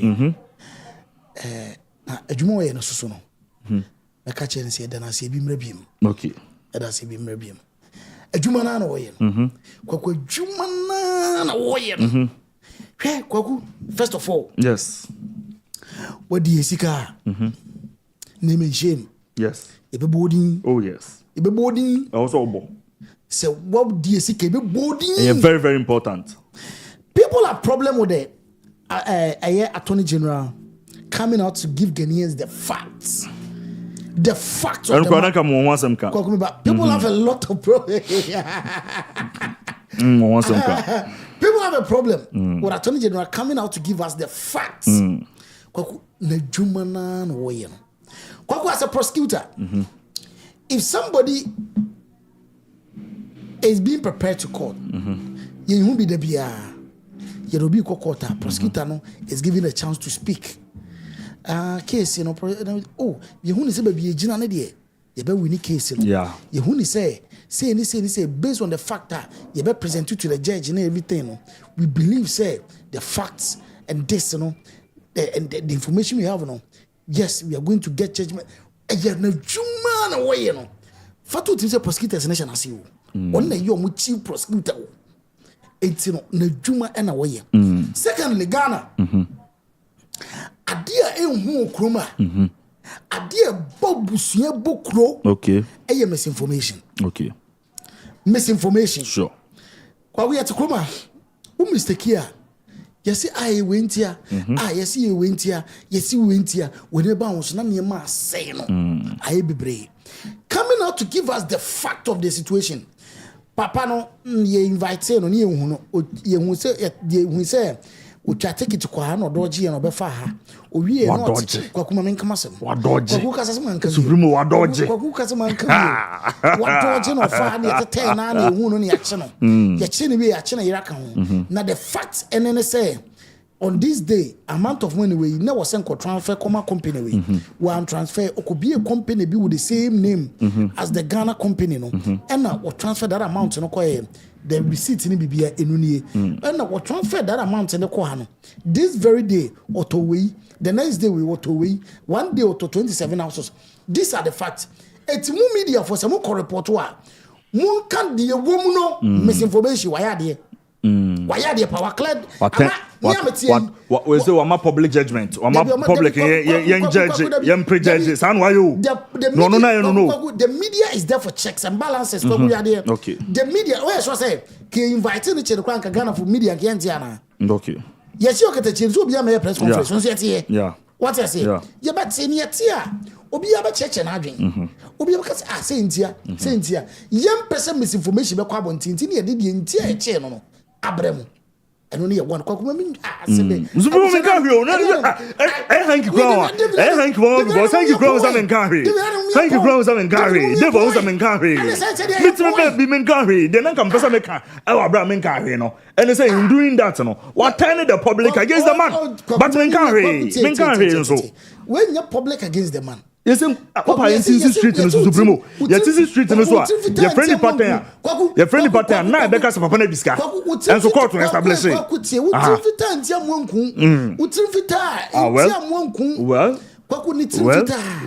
It's in the Intino. Okay. Why? I do my. Osro wine. I didn't know so we are telling no strong cover chroma. We are telling public anything against. Strong cover chroma. And no Kodanchi. Okay. What could you toss to? Ghana, the be kasa. Yes, we want transparency. Yes. Yes, one of the responsibilities of the Attorney General. Yes. Transparency. Yes. Oh, transparent. Or they could have lied to Ghanaians. Yes. Say, oh, not call my Ghana, but we told you the truth of aha, ukusi her, of aha, ukusi her. You hear your trim, na yere buy, and you invite in a year so. They say he's with a Yoko. Two, Yamamati said, investigation, Yoko, ye. Wakakra, no, we'll be an investigation. Near charging. We are giving you step by step on what we are doing. We are being very transparent with you. One of the responsibilities of the Attorney General, and they are very, very true. And we love it. We love it. Secondly, sad way I see no. Kwaku yet to Krumano. Yet to Kruma. Ye fro bi apoku obi di ya George what ya chichew obati this is orgasm news what kroma obati e makwa baba GhPage ye fro bo antie bi ya chichew what ya chichew ko wi aponche ya chin di ni ko police station asem ne di akire wo bi ya beba sie obekwa tie wu se obekwa kutie sika no amiye ja no se sika no aponche no kra no enyo no nko na ko wi ai tre se no kra bi enyo na ko wi no ni obi se force ye de ne ko court jeli no ye nchere hu de ebekwa akosi kwagutie mitiopa amana kwakwa ese omo wo down nko na treat omo sa di we ya wa ye no ama prove to Ghanaians say no one is above the law. Into means who differ. Meaning who differ. Supremo what one for. It's Dr. Ina a stock CD. Dr. Ina a stock CD. Or more one for. Okay, Supremo Yanko. Supremo Yanko. And this has proved to Ghanaians and everybody. Said no one is above the law. Okay. I feel the toss for. Sometimes maybe one of my yesha. And maybe one of my ya the man warning, the warning. Sadi Yakosui. Kwaku se woni edo akwa to Ministry of Communication. Yes. Ministry of Information. Yes. Ministry of Energy Ministry of Felix Mwe. I am almost 78 million. PM and I know I am almost say special presidents one special then there. Kwaku wa se hobia. No say we this kind of free abema say there to.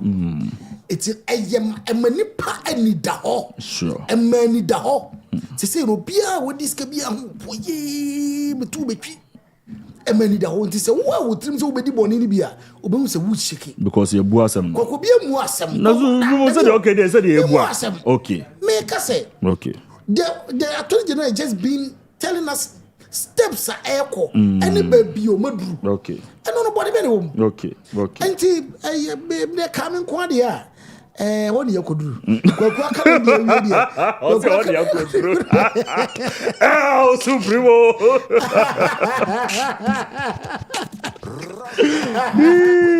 Kroma na adwuma be nko na wo ye kwaku adwuma be nko na wo ye anti wutimi ato 27 houses in one day. Ni enti Kroma na mkasa me na obusa me na nyame a they were rhetorical okay Supremo with Rashad. yes Masa asema na muni yekano Kroma sana say we took 27 houses in one day ne kwa one 2-bedroom crowd woda hin woda hin 2-bedroom crowd no obetuma da room ni nyina ba ko na woda oh yeah real estate dabi o a gated community aso o to aton e business no e dabi o ye ntonton wo to atene mo no da Supremo asema na okay wiki bi obada ba ku wiki bi obada ba ku ya dabi Supremo your politicians they should know one thing enyo obi na ajimi o enyo obi na kwaku say no eni bia ni ani tiaba o na o edik no onye politician so esofo wa wo de ntia hanki nkwa asore no se bibi se ntia ni ma bi se ntia ni ma bi se say your man chance man nka na asem mo conclude no ntino sofo empo kwaku na vani say me pesofo ye papa dum cheri eto bi ko no ato ne so Dabi prophet major to ere obi ko no ato so ada na wo de yebo odin edin na wo jae na ne yebo so obi investigation akoya ye ma ne yin no ho ano no kwaku edin na wo say edin bi abeje bia no na bebo me to na nsem bi kire o se kra ne kra ana ko abeje say ejobo ase yes credit kan ko e ana kra be to no omote na mo na wo hu kra biem okay ana ono de oba afie se kra e ko no we wi anam awe wa wi nam no ana ono kra e ko no mo kan no eto de oba afie oba do fie din oba na kra to yes ana abuza wa ba no se no so me free ho ja o no so okay na oba no tama na oba no yeah what se na omo kama asemo no so mante na dina ho ja no no one able na eti wedi edi no jaye no no able eti wedi e nya no bonus yemi phone line ara Supremo yemi phone line oh you say some dey bebre ho ba dey yemi phone lines Supremo yemi phone lines na mo say Kroma no ya me na yet say asa asem sisi ni obosika kakra bi dia ananya kakra nya kakra 7 million no fatu tim say dollar dey say na Supremo yet Kroma ana kwabra ne di ni birthday yes wo boss hanki muzo obo ka say $3 million and now 4 point almost 4 million 4 point $1 million and wo boy we businessman one iska na Supremo me chira us ever pay obo branye no 2007 na I'm going all castle and no so nche say and it's am can say Supremo me start no kwaku bra na wo boni nche say untimi nwiade Supremo ho na me gina no Supremo ho na me gina no say and no na Dr. Ine ya announcement ase no say Dr. Ine successfully a hold the press conference a tuning kwofo adwene intelligently am obia believe say papa na bokro no e wa bra and Supremo say say obia ti bokro no me so kro no so e wa man ni na momo no until say papa ye be charge na court aye bibia o say e dey no Supremo dey no ma me antiam for opuni ho kwakwe MPP for by then no man can for open kwaku min believe ye and I say MPP by then no man can for open mo and open way dia me mani eche won say attorney general o brief ye da bi o ya peka ma dodo yen kan kire no na djuma no enye na djuma Supremo enye na djuma Supremo I was so transparent said na wo kan I was so transparent da bi I was so transparent but the responsibility our baby do no And what's also sounds here confidential when it's necessary. Issues in $7 million. There are no Supremo. Supremo, unless you don't want me to make my point. Supremo, the maker they say. Okay. I will. Yeah, Clifford. Clifford, they want to be Attorney General. So, no, the Clifford maker. Brata. Say Clifford or home cramity. Okay. Brata. Supremo. Cliff. Good morning. Metiane na Asu-B. Ejo sododo. Obo Juma. Yes. Eno mi te lawyer attach na ewo Asempa. Okay. Obi show ni na. Okay. Mega said he took the wind out of my sail. Okay. Say a whole attorney general of a country like Ghana. Well, now, what I want to know. And you will say, Nipa no sikabia fa bebia. Nipa sikabia fa bebia. You won't carry no in context of evidence. Nothing less, nothing more. In every court of competent jurisdiction, which will be the person is innocent until proven guilty. Yes. By competent jurisdiction. Yes, exactly. Oh yeah.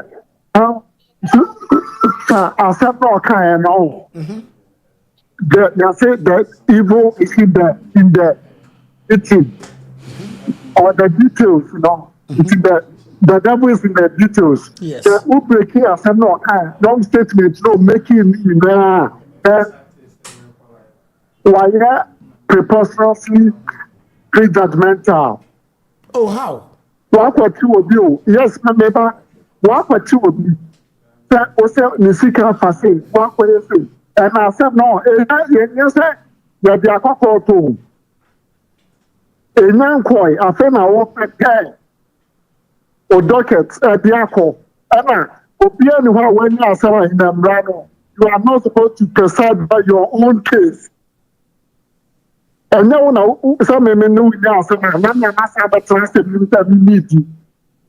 That the better, that's appears that your level of quasi legality is lawyer no. It's just playing to the girl and say, or person now from who said, oh, you're watching that the Nisika, so this Nisika, 127. You see, primary school kids are saying, ocean law, crime inside the he just be hopeless. But the person will be who said that she will be na ya person at me too. The secret be Sahara, so Koli Sahara with the press of that the bet me I'm a young baby or this who does that? Lawyer don't answer. A whole lawyer, you are attorney general. I won't teach you amount for long. This better. Obi a 1.6 minimum now. You should be at the tip of your fingers now. Who mama be more be implicating herself. Nipa no, ya who so on them confess ka hand more. And never crown, he's not supposed to be in custody for 48 hours. Over 48 hours. Dear said anana you can also be sound say. Dear find the same man who we up now. Or that's with them. Cliff me that's it. Politics no, yeah. Cliff me that's it, be let us see. Crow. Asu-B. Supremo. Many ambre. Clifford, I said now, Freka and Clifford of Bammy and coming to me some running near Asu-B. Crow, come I said, man, Crow, come me. Yet to you, as me say, RASH $10,000. What do you have 10,000 crime? A question. What do you more normal jobs? No, $5,000 crowd will be within 2 months. Crowd, bro, no. That 3 months crowd, bro, baby. Yet to Ghana near $1 million. Said yeah, I say, in your scabia. Even 100,000. You can't say you in your scabia. I had a musco. Wabe jino no money attaching am mo nyino me discani bintu no mo yesa no ma ye omo ho ye na na mo na de Ghana ba ye eti ye de ya be ye de Ghana ye de ana movie de oye and the first one why because Rashad ye when say ati okata say man for tete social media ka say ye ni bi enti ayache no yes obia yeah enti so abano abetwe say this and this and this and this intini ache no enti eguso say hwe no obamti ye ba update mo what's wrong with this na juma no that's what he's supposed to do. It's open up it's Rash it's what person watch them say ogo skirt we sense a whole day bet matter dime ma 27 dan go to mokra anya sa fabra twi aduonu miensa se kokwe sa aduonu miensa efie now yeah koku eshema bufu ene baby akoda baby akoda ene nkoda obiem eshema bufu grow na meda koku anafie ensu obiem wan nafie me yeso say na wan nafie attorney general ekobro so nkeni so okodu level no okodu ye no grow and I'm being very sincere man kondu level bay I'm being very sincere man kondu level attorney general when you feel won hu say dey bi da even America crowd won say attorney general be jina abobo can say mebre say that won hu bi da attorney general your responsibility. You have to be accountable to us. You have to be transparent to us. But you need to be confidential with issues. No. Supremo, you are still not listening. I'm not against the Attorney General not updating us. That is the accountability part. You need to be transparent with us. But in some people, you need to keep the information for company. You don't come and tell us company. That's what I'm saying. Attorney General. No, it doesn't have to happen. The man come and say more Rashad, man come. Me person me bisa question we. Enti say sika na ekoto on the company account ni no. I didn't say government coffers sika beda wo you. I didn't how. Say I say. I know for class of BBI. I know class of BBI. It ko ku entina ho no mo enke dia ope. Now people need to can you confirm? Say nipa ne sika bia kwa akotona account mu sampa because obi na e ka asem the attorney general no the fact that the attorney general is saying it that Supremo attorney general is a lawyer lawyer mother government is that what we are saying attorney general obu asem no are we forgetting say or your co-signatory what are we saying me pick so I drop into no minimum say Kobe Road Basamba. Yes. Also Kobe Road Samba. Kobe Road Asaba. All right. Kobe Road Asaba. Kobe Road Aba. Mami enkorete no. Kobe Road yam mo kwaba. Yeah, Rash yan country crew say. Enye approach enye se bia ye gi sika na ha Ghana fo. No. Ana say ha ye mobi. No. Because Sikana Obudi Bian is a crew cano, me Sikana Omubo would do my Bible chili more than 4 years in it. I think, say, 2%, 1% of them won't be that. You wrote that day $7 million pay. That day. Tell me, now, I send Ben okay. But I impress more with your full time job on this one, who be done. Me won't be that. Odi afeke jeti adwom na ahyi ye gisika dia mama ya senka yo but the ye can say men kriti hole bi and men kriti window bi nipa na wa accuse no be fam akodi bem yes ebi ni de OSP eye na se ko wi akire no yes we ni sad ne kokot no yes eninti no me call emra school but the me can say your investigation yi na charge nipa no ansa na wo de bibi ba bontia de baba say de why you know so utie lawyer say wa randa ekemia say wa makwa nso krampa nya kwan bi ono so betimi afa so defend no ho so bo se yekoko to nse senke ye kan asem na nkasa mu no ni ye kan approach na be press conference no wo de ba ho so na ETS ana 4 years aso na aban aba enu nti approach na this fu yusu so mu betimi de I created that omobeje all luto se den no e me say omo promo ho dodo enye enu ne ye ka ho asem but sika ne de omonye Comrade mami kokon mimi misro mimi the make can say oh yeah just supreme will kill you small edom na ehye no so nan ke pa ka ho asem kakra ntimi anka Rashad Ghana arehu jana ehye no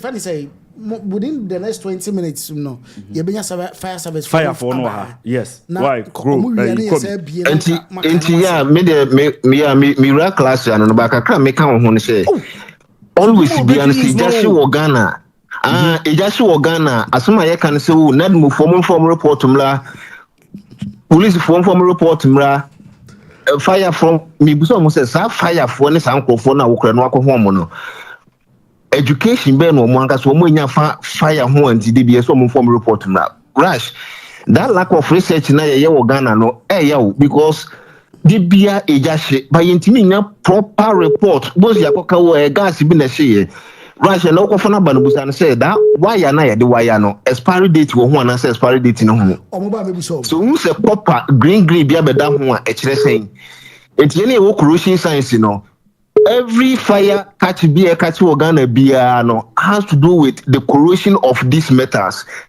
But how proper research in here to solve all this problem? It's the be any a cover be a sebi manisi sumna so be a police ni be a we secondary school say on cover reporting la. Proper research be no bit media enti no na ha Ghana. It want to see a bit near devil into that they be that be hye. It's yanyi sika no. The information researchers no the information research. Me da sibi road. Kwa zaine. Hello. Kwa zaine wala ni so. Mekaka mwina metemo nkaate pa. Yes, pa da say. Man dey no me say babo. Aye ba Monday no. Say yes, she boss say the last week sort to solve your problems. Now yes, Monday. Yes. Yeah, that's a my question is to say obi Korea as the news for the picture be problem thing say yes as specific way and the and I say on the job on thing and my communication say we and Korea at a point in us we can have to office here and also I etiam na police intimi fa ne pen for be picture nkobo ba bi o unse ono konkonsan police intimi fa ne pen fa obi a picture nkobo ba bi o aje se court ono mo brandino aje se court ono mo brandino obu huse aje se court supreme aje se court konkonsan ni aje se court police intimi fa ne pen for be picture nkobo ba bi for be din nkobo ba bi se ehwe no you ohwe no say no Ghana na metati mo hin success papa bi ko bi na boni bi wako wi aponchi wako yesei ono de kwaku meku omo mo ti kromo no se papa no se nyam pa ye bi ma se nya yesa ye gure ni ma se pa enti me dem yo hu ade boni bi ai wo hu chale Ghana me yam pipi ni man kwa me no spirit this because my time you know that who but we blame me do it mo cha dem ye ne just coming finish so am pa and pass what hey Charlie I think me kakas be me bia anasa Kesben and this is time so much all by antena so why be then Kesben to make ya it was insane tena nye ne Corintino ye jam nyesa o fa no wadi because enya no kre eni kwanya no kre atonto na asema to asem to a na no man me asema to kese okun police watch me ya court and consider me na baby Tidien ko say me da se pa Kwagu Supremo you are not being fair to Attorney General Supremo mesmo onzo Kioba Dixon Basho chance dem betimi afre kwa dem busa na say the time so you are not being fair ni to the Attorney General mo man I say Attorney General came there to pass judgment He came there to present facts. There is no be. Was it no breaking news? When I was in breaking news. When I'm breaking news, man. So only breaking news that we're breaking news, man. They better fatos about me. Breaking news. Truma. Lawyer Taxia. There's a court today. Oko court today. Debbie, I don't know any answer. Until you soon go be court and no better who did him. Debbie, you have a call. Yes, yeah, mom see actually. Hello, Dixon. Hello, Dixon. Hello. Dixon. Oh, yeah, there. Nyamiado me who you now saying. Nyamiado. Kwa kude Debbie opase ya nyanto. Ene nyanto kwa. Oh, Debbie toko bielo. Echredin. Ara wosemu. Echredin toko ni ho. Kwa kude wumni se uko pa lawyer, o expect se wo lawyer ba update you. Attorney General no ye Ghana ko ye lawyer. Yes. Lawyer no. Nti so asema ba ye ntwen so ngo course and son of the DC. So we update to client before ngo course. Sa pepe na must make. O update ye ngo kwa no. O update one ka say. If we say evidence ala gada no. Na me be ka kire mu. Sa na asem na koyo. Nti my defend say wa nya de o US ka. So bi anga do US ka. Esi ka pa na say. Esi sa pa. Na nsem kan sa no ma ye hu no. Me de ma hu ni sa o. O wa kra o kan bi. Debbie me see me hu ni sa kra. Ye tisi abonten ani padu. Emu nkunu be ka sa papa na diska. Oh, aso wa dia. Ebi ni story ya kro boy. O ba na uja no na ho na ka ho. Edina uja na ni yebo. Edina uja ni yebo. Mbe ya uja ba ye ti mu. Let's say me that say. One my pekini. Nana say bonsu. Yes. Nana say bonsu. Yeah, Nana say. Pashe mwa kwaba. Yes sir. Pashe mwa. Yeah, eja. Na pashe mwa to say. Nyami adom. So there. Me bon baso. Mo dijuma. Na die. On this subject, I'm going to side with Ken Asu-B. Okay. Just I'm listening to the Attorney General. Okay. Because this yet crew in nipa the brain and tears here any different. And you know, you can say a book to nipa timon. Who take a certain posture, then you'll be successful in that manner. Yen can say your support to be a way we can and what the Abansika. Yen you should be a say the posture of the Attorney General. No, and mention now I was a little bit despair. Can some catch a still Nipana? What the idea? It would be the sergeant of a crime. So we are and the permanent what the explanation about the two even after the court proceedings. Because what happened to transparency? And then what happened to transparency? Yeah, it's part of transparency. Attorney General, I'm a journalist. You're a journalist. What do you be on record? Attorney General being how I from NPP. No, because they've been going by the law.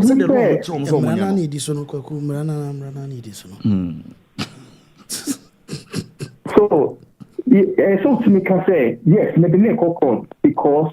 You should share the memo. You who say and you may be caught straight. And I say on your protector one in your maybe speak as I want to be in a court. Period. And then it's because all the court, you must say near no hold you water our quarter. Now for your perception of him. What creates a perception of him in the minds of the people? Is the court? Why you may issue the court, the court, you see, okay, my second and I'm not saying we are not talking about that today, but just briefly, the regional minister issue with the fire servicemen. I think said no one exercise a certain decorum because this is an institution that some could be required, some could do that. No for airborne and for form. Even though they are not resourced to be able to do the things they are doing. It is all Becky can say as a regional minister. Who swank or force to say on boost when they see them? It's not right.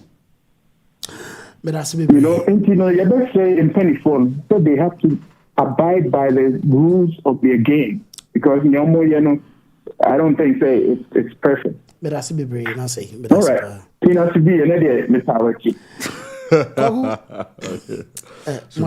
You guys are not being fair to that 20 Dr. You see, nobody has ever done it. Should we continue to maintain that old style or dealing with issues? And your old style, Supremo. Oh, and your fair. And your old style. This is our lawyer. This is Ghana's lawyer. Yes. Kioba. Kioba for last caller for. Okay. For now. Okay. Not before we move on. Okay. Then we move on to the next thing. Okay. Kioba last caller for now. You must be a fire mobile. Yes. Baby, I'm too cooper. Now, Papa, need fire. Fire. Fire. Yeah. Kioba. Kioba. Meteon catcher. The patrol and my man at home also. It's quite a made me son of me money team. Man like Kioba.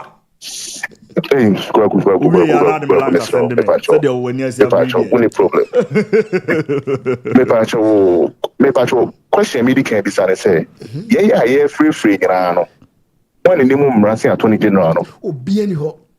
Or such a Rampo. Two. Attach here, and then I debano. Okay, sir, or the bar say, yeah, Attorney General, the bar said, Ghana is the Ghana to win all one can want some po. Good. The patrol, Ghana, maybe your catechika assembly, all Ghana near, also on sun left, echo, not the right, as I hold the Ghana, and yes, I Ghana in other Coachio. Oh, be a being same who say, and I told you about one fight judgment about you. Obechim. Obechim, Simukeke. The patrol, I had ya for real, and then I got winning information. Because I told you not let the out or your press release, a press statement, and then your teeth case, and then your teeth proceedings. I will bet we are. Yeah, guess yeah. Position in your position, get one. Yachina, Nashi Maya, Omega Jaka Grand Sassi, and Omotata, no, what you see, Omega Chanson. That's what the Abba says. When you wait, you cannot swim to Yachina, Ghana 40 and Tias, I don't know what the Abba is being to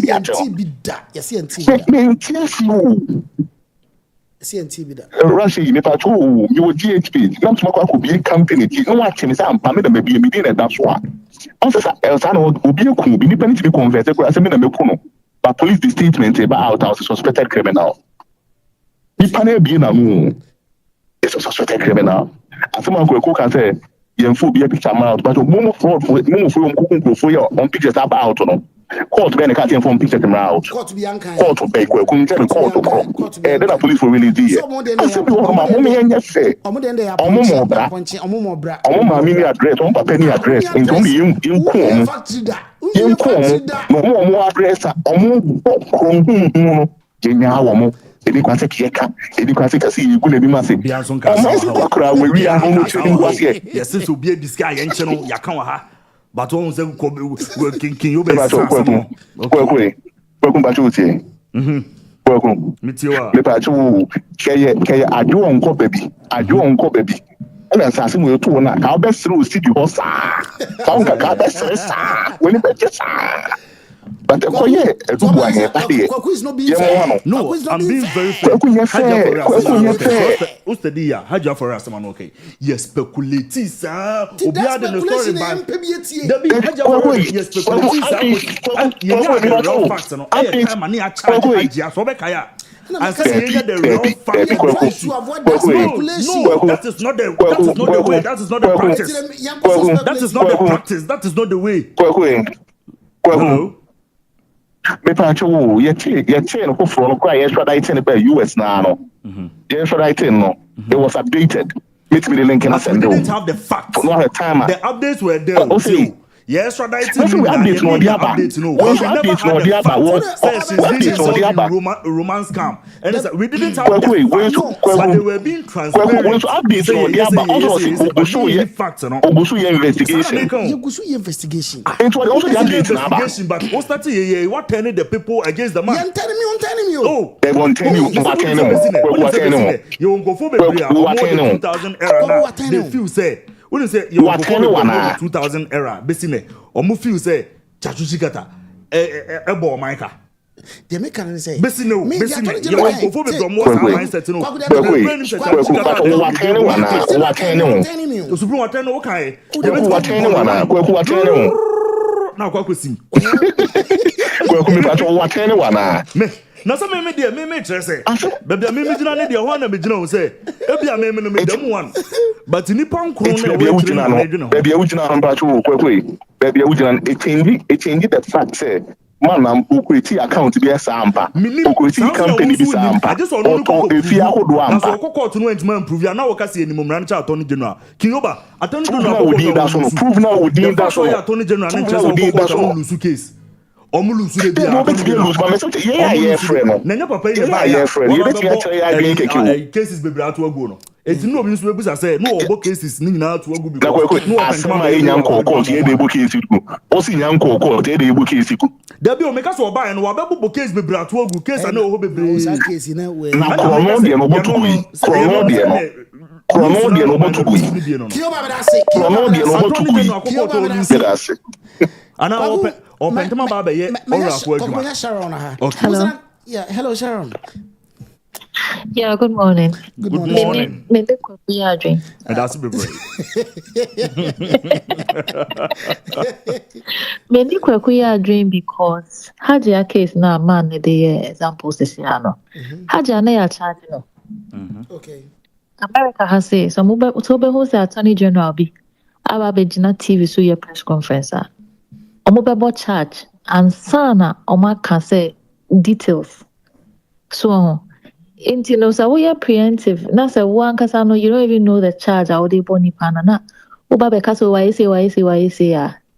Then you make you the nipana shakona be you make everybody think say be a nipano. Asama wakane yampa. But my basil there are reasons to it. And I mean no people are men who none of them none of them are official documents.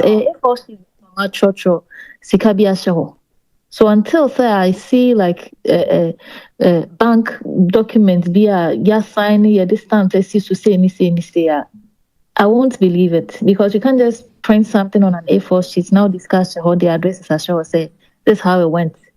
Oh, but Sharon say until say you charge the person, you don't do that. No, but Sharon, no, he was just updating and say. Oh, say, we were here to buy him. Ebi na busu afọ we no. It will catch a Ghana for say, oh, me ho. Na dienti o. Yes, but you don't bring those details out. You can say we are investigating an issue. No, so this is why he's with us. But over now the figure to talk on things, say. I mean, weekend Diana will be spending millions of dollars, right? Oh, so no business. No. So what about someone investing in a real estate company? They will invest in you. What should I? No, but you don't know what he's going to do with it. Okay. You don't know if he's going to sell it later. Because Nipa, why would someone buy 27 houses? Okay. But Sharon, you opening the accounts in the account in his way. I know the account no could be here and you have no comment on that, right? I'm not making say maybe a document are mehuno. Any official documents. If all she's been on my printed. Okay, Matthias. Exactly. So you can't use that to convince me. I'm sorry. Thank you for calling. Supremo. Sharon, I cheer now. Attorney General Wajumai. But Uncle some brief years. Not Dave Crown so me. Dave won't find at the end. Me the idea Supremo keke. Okay, patch meeting. Me the idea Supremo. Okay. There be but for the cover. Okay, so picture back on the say we near home. Supremo. Okay. Any date also no. Any date say. I mean who date go date in so. Date in so. 20 enyane. Dave say ananyane. Ananyane ya. All right, so in the matter of application for bail pending investigations. Bail pending investigation. Yes. Applicant. Okay. Kwabna Dubuahin. Onene yere Angela Ejay Boating. Okay. Said now kana Boating. Yes. And 1, Yoko, Economic and Organized Crime Office. 2, the Attorney General respondent. Respondent. Almost you almost. Yoko. Say Yoko investigation yes you know. Almost you almost. Say Yoko investigation. There be almost you almost over 200 million Ghana cedis bill. Now, notice of motion application for bail pending investigations. Application for bail pending investigation. Okay. Into more application in and say yama bail. Okay. Take notice that counsel for and on behalf of applicants hearing will move this honorable court on an application praying for an order that the applicants hearing be admitted to bail pending investigations at the instance of the first respondent upon grounds contained in the accompanying affidavit and for any further orders or order as this honorable court may deem meet. Court to be moved on Friday, the 28th day of March, 2025 at 9 o'clock in the forenoon or so noon thereafter as counsel for the applicants may be heard. Dated at Adeshi Chambers, Accra, this 24th day of March 2025. Samuel Atachia. What did it say? Sir, and then 24th, and then 25th. And then say? And then 26th. And then 26th, mom. And then Wednesday, right? And then Wednesday, right? Aye. Atachia didn't. Okay. And then are they different? Where's your day? Affidavit of Samuel Atachia in support of motion for bail pending investigation.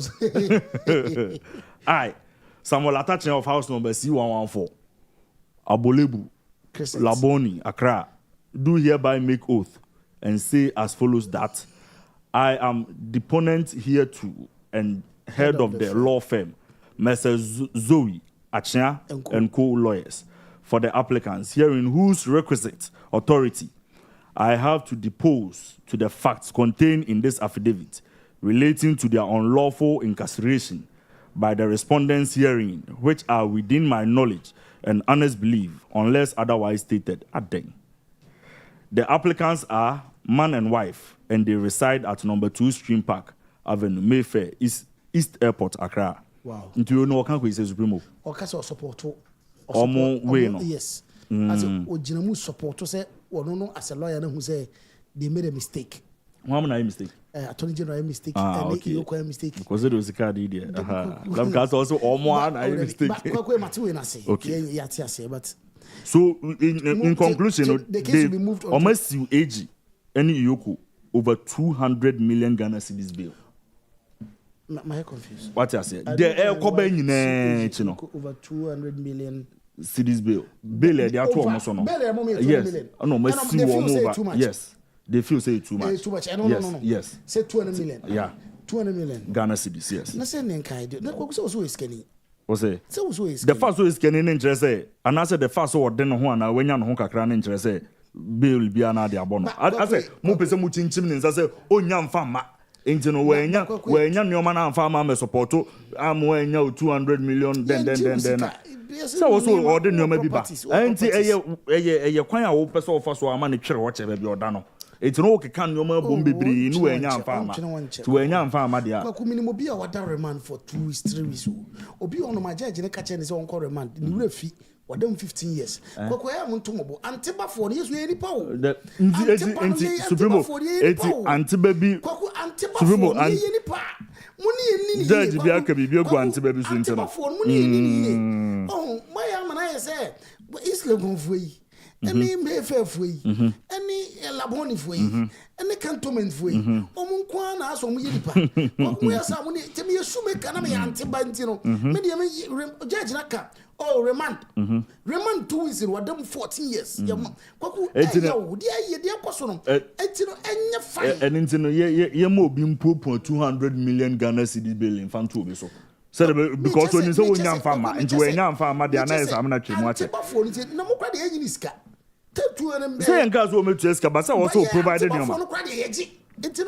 Obi anye. Obi anjo bi eska. Obi anjo bi eska supremo. Supremo obi anjo bi eska. Supremo. Na me busa wasembi. Me say, sa nyoma ye Attorney General. Documents kakraka ya yes ora de akoto yi. Enu ho adwuma na Attorney General pentamo aye. ɛno nti na cases ni bebree wɔ hɔ a wɔso oni grounds biara ni evidences bebree nti wɔma no nyinaa akɔ nana. All right, Kwaku, say if I'm attempting to explain data, this is what I will say. This is what I need to. I can say. Who said there are some cases here. Even before NDC came, Attorney General, new Attorney General, I can say it lacks merit. For example, Galamsey from Boise. Boise, the Gala demonstration. That case, you can say yes, much is all right, but it is fair, say, but finding your money case in that so on for about 3-4 months. It was unnecessary. Young fat boy, yeah, Okaso obey demonstration, obey kui. That case, a case be on a more for over 2 to 3 years. Or more case, I didn't see money. What I say, you've not submitted anything to court, and one of the brachana. There are several cases like that. It lacks merit. More cases, I'm money. For over 2 years. Me buy and I'm just me investigating who say case we cry yet twice why it lacks merit. I feel Ora was legally constituted. Okay. Now Omojumo said they are investigating especially corruption related cases. Okay. And now the president and whoever commissioned them was explicit, complained actually which I said any prosecutorial law many power whatever investigation they are done with, they submit it to the Attorney General. And I was submitted to Attorney General. But who cases Attorney General bedino? And you want discretion. Okay. Or him no who said no. To fear 27 one day. Eh, yan wabo bro. But only a man what could you say? Mammy him. But answer me him. Ghana for people as away because baby artist and fabric labor. It's my kind of almost me ho. On your eye. Okay. Rain tone. Okay. Oh, me ho. Okay. Nadine, my friend is on the meaning common. Any say. But many didn't come we are than a baby. Can ye more? The man is being fair to the whole Ghana. Attorney General. Yes. Say, Busa for Babusa. Oh, yeah, this year way. Oh, Modisha on me ho. On your eye. Not say in Tino will be me ho. Na me rim Abusa maybe. When we are Obeba. Who did that mystery? As my K. Dave Mama say. I said, I said, Supremo K. I said, Supremo Day. I said, oh. Attorney General. I said, Jackpot. No, I learned out in Jackpot. Yes. No more common case, you know. Okay. Okay. One of cases here, what we send about Coleano. Oh, cases in be on man like merit. Be also a himself. You see that the Attorney General 100%. Obviously, he's going to make mistakes and all that. Castle Lusu case. Oh, now they why? Now Lusu case. They are saying okay. No, the human rights lawyer. So when it comes to the Constitution, quick one. Okay, the chief for whom says action on Supremo. Yes, actually, be now. That's why they be issues no doors. For example, Nina speculation. Okay. You see what Attorney General is trying to avoid, you know. A bimo say, and a girl being or threatening is obey the video. A bimo say a cyber related crime. But there is a little reporter, okay. We watched that video. Before I record David mention, probably you say answer. All right, that was for Mamma Chair, a young boy, moment boy, me the programming, a bremo. Quack chair, a year Remy Spices. Remy say, men can shadow for men catch a bushia, men catch a tear for near her phone, you know, say, Adriana dear, yes, see the Obade, Wadiani, a bay day. Bema, Wadiana bed. You saw Ban webbing, Beman webbing. Sure. Now Bema would never bang. I'm gonna you be ada. Then one is a year Remy Spices. I'm missy. I can hear my boom. Now I na afi aye sweet. It will just baby akasemi pay. Remy Spices. Metro so na me kai mo say a year Mivac Travel and Tour. Say akwantu ho adwuma na eguso ye. Ye nko baby a ye guso ye di ho adwuma. It you know say obeso to kwan ko USA, UK, Canada, Spain, Italy, Turkey, baby apeso ko biaro. E kwan da ho no me bitima boawo ama wako eno na chi no obi wonya ne take when visa we can ticket sem ye betima aboa mo nya affordable ticket ti fa number ne frɛ na ye mo obi also call omo ye group omo person organize tour ye beboa wo am organize tour no ti fa number 0226662508 sana best deal door to door shipping best deal say men can share ti for ne Ghana for ne wiase for nyina say mo UK ne person mo dey na free ye UK ba Ghana and one best deal door to door shipping best deal door to door shipping ebeboa ama wodo niema na every UK to Ghana baby apese ye de niema ne ko bia no ho ye de be kwa ama wa unya ohaw amade ene bibia ewo hu sana Abi online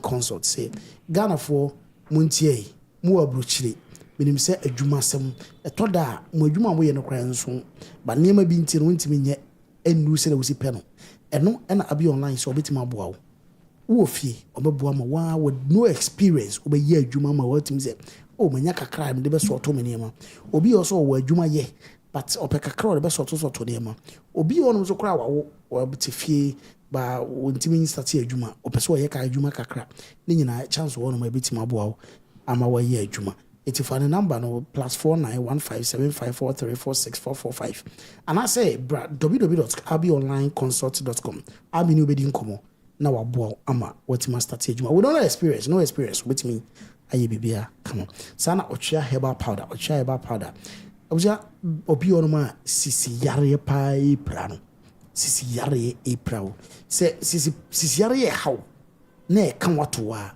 wodi ne ochia herbal powder we ye bema na otimi se o mema sem no ekofom wodi ne ochia herbal powder obi also otimi se ne pa zibi koko ampa na ya hano munyina mo de ne ochia herbal powder okọ herbal shop bia obenya bia to herbal shop bia ebi ho no ma obenya bia to na se opedudu atu afre 0591565557 and 0512282881 open your location na your macro abusuakuru junction ehwa na yo on wholesale kumasi wholesale that building no enu mu na yo iti fine number no free na yemu abuja GL properties se memo nkae na me nkoso nka kae say your properties your property open 27 kra na ato abinya biato ye your properties so ba se wa ba lazy park na ka se o me pese me to fie makoma ko 27 ebio Atimota ebio go feel se bio it's a number no 0246508161 and 0509542973 yeah from 1 bedroom 2 bedroom 3 bedroom 4 to 5 bedroom the and just we say you have a very serene police protection and no aside you know schools are papa ho hospitals are papa ho supermarkets shopping malls are papa ho it's a fine number friend in nkom abuja yango video number Good evening, Mr. Abo. Good evening, sir. How are you, sir? I'm great. Thanks for asking. First off, how did you learn about Okatachi Free-Farmers' arrest, and can you confirm where and when it happened? Oh, thank you very much. As it stands now, we are the police headquarters at the cyber crime unit. The CID is taking a statement. But before then, he was arrested and then he was took to his house, from his house to his office, and then from office to the national security, and then the cyber unit also came and picked him to the police headquarters. So we are at the police headquarters as it stands now. And do you know the specific charges or reasons behind this arrest? Well, nobody's telling us anything. And then the way things are going, we don't know the mind of the police officers, whether they want to detain him or not, because his lawyer is here. We are here to find out what is the reason why they arrested him. But we knew very well that last week he was also invited to the Blue Gate, and then we went there, and then he was released. So we don't know the reason why today too they have come for him to the police headquarters. So he's here with, I think, 3 or 4 of the CIDs. When they are questioning him, they ask us to sit down and wait, whatever it is they tell us. So we don't know. I know details are still scanty and sketchy, but is there any way the arrest last week is connected to the latest detention? That's why I'm trying to let you know. they have not tell us anything. We're trying to ask him. The lawyer is here. The lawyer is trying to find out what is the reason. Nobody's telling us anything. We don't know whether it is linked to the arrest of the last week. If it is that, I think they should have called him and invited him. Because the last time they arrested him, he followed them peacefully.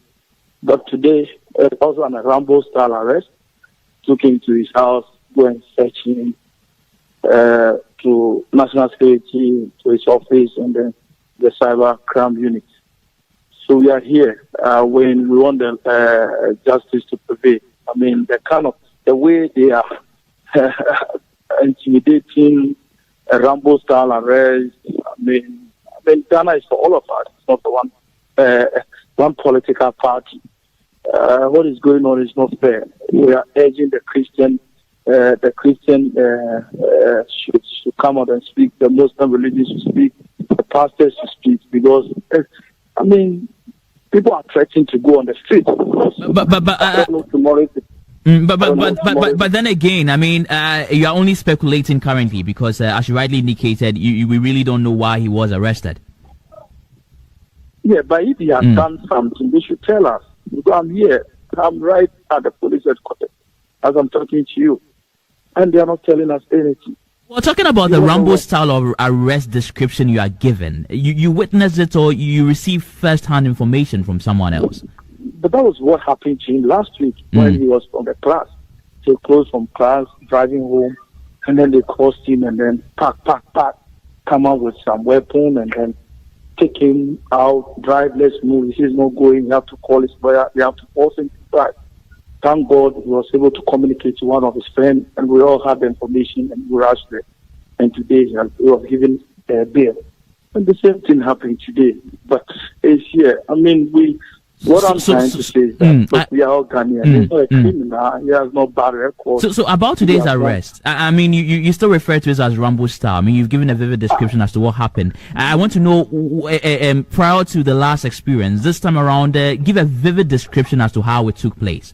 I mean, I appreciate the imagination that this will paint. Well, today, I don't want to say something that I don't know. I don't know how they arrest, but I met them on the way. Well, when I had a call, they said they are moving to his house. I drove to his home. They have already searched the house. They have not seen anything. They moved to have to follow them to the police officer. So I got there about a minute, and they also got here. They took him to the cyber crime unit in one of the CID's office, and they are there with him. So we are also here. Before you leave us, what has been the reaction of the MPP and other political figures? We know he's been a huge critic of the incumbent government. But let's just be honest to ourselves. We all know when Nana Akufo-Addo government was in place, this young man always speaks his mind. He tells us as it is. So I don't see him as a political party or a B political party. I see him as a freedom fighter. I see him as someone who speaks for the country, someone who wants justice. I think that recently he posted Galamsey. I don't know whether the post of the Galamsey demonstration, I don't know whether it is because of that or I don't know, because I'm still confused. I don't know what he has done again. Because, bro, he speaks his mind. He says that's it. The former government, this government tells the whole country that Galamsey is boiling our water. So vote for me. I'll make sure Galamsey stops. And it's happened. It's getting worse. I mean, I don't know. Right. So we are here. I mean, we don't want to. We don't want to say things, but we are just giving them time to see how it goes. They've told them we don't want to give him bail, and we will advise ourselves. Very well. Well, thank you so much.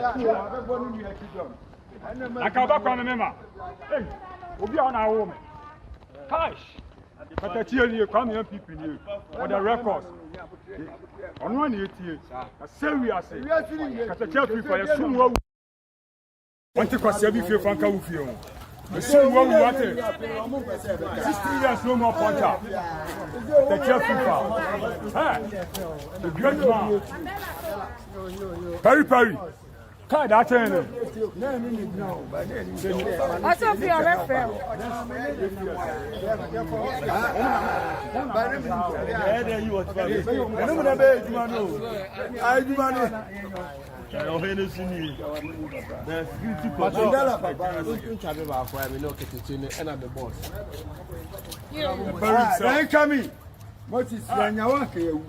Perry, original Perry. That's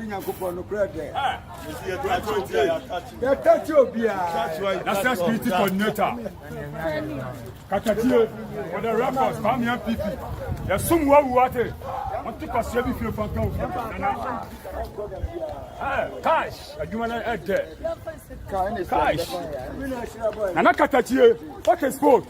Brady, aqua fan. The one what's about pounds and Friday. What Bob said on a bank to Marty. My home said,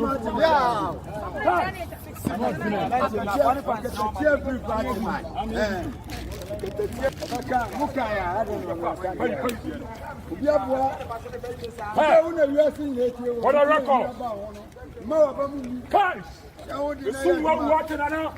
Yeah, go for that. You got to passport here.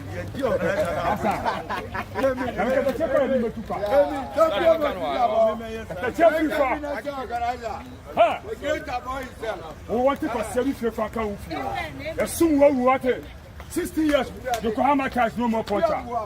The slash is mine. If you are not set to come,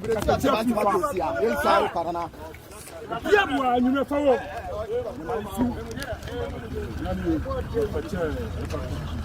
No. I can't back on the memo. Hey, we'll be on our home. Cash. But I tell you, come here, people here. For the records. On 188. I say we are saying. Because I tell people, I assume what want to cost every few franc of you. I see what we want. 16 years, no more puncher. Supremo. What for the Asachi no? Yes. No PA or who said was your kunku. Hey, yeah. That's on one more could do. Attorney on Wako Supreme Court, a Kwaku winning case our Piba. Hey, yes, Kuntai. Yes. Kuntai. No, will be say only beard. Will say Captain Smart so ever. Obviously, Katachi did it on the Sujabino. Captain Yongo. Captain was saying Captain about 39, 40. Oh, okay. Say Christopher Class or 19. Okay, Banks or 19. Bro. Okay, go 21 or 22. Captain Joe, the program was okay. No, Supremo, I won't hear because not so for Katachi on shed and can some more. Or starting the program for the Rockers on shed and can some how. The more than one, may I get the feelings I say they feel threatened. Okay. Say, I say, Papa, Obama, you might pass here and then cause the Aussie and slowing it down. Okay. I also feel say and some like Kelvin Taylor Kai some time ago say Obama life I uncomfortable a man or budget something precious from him no. Unse nem ko fortune from all aspects. It is spiritual. I also feel say na ya dealing and worker. Say oba build a platform no, but platform ne beje. Wa come about unse eba be is baby oba. Adia won what dear what I say very precious by a beje from him. Who feel say Kevin Taylor na share na arrest baby. Oh, me say omo na we che bia nyamo because the do baby antokona it say ono against Kevin Taylor. Oh, it doesn't work at national security, but of course say nekasa nso do dom. Oh, there be one wakasa ono ni party bia. Why? Supreme said Okatachi catch so ni party bia no majedi. How? Definitely Kelvin Taylor say first na no ni party bia say your party because we interest wo enoma bia NDC. Okay. Yes, inteno domo ye no ho omo bie no so mo. Obi okra na unim say for the records on tan sin hwe bi da. But for say oba. But enche na ye chi no inteno. Ebe ma obe pray say why no Okatachi. Ade den waka. Mr. C obusam said there pan Okatachi started for the records. Why can't it is ever say me china. Me nya ba kwa na me no fama. Okase na say omo so be kase na chance against for to go. We need more ha.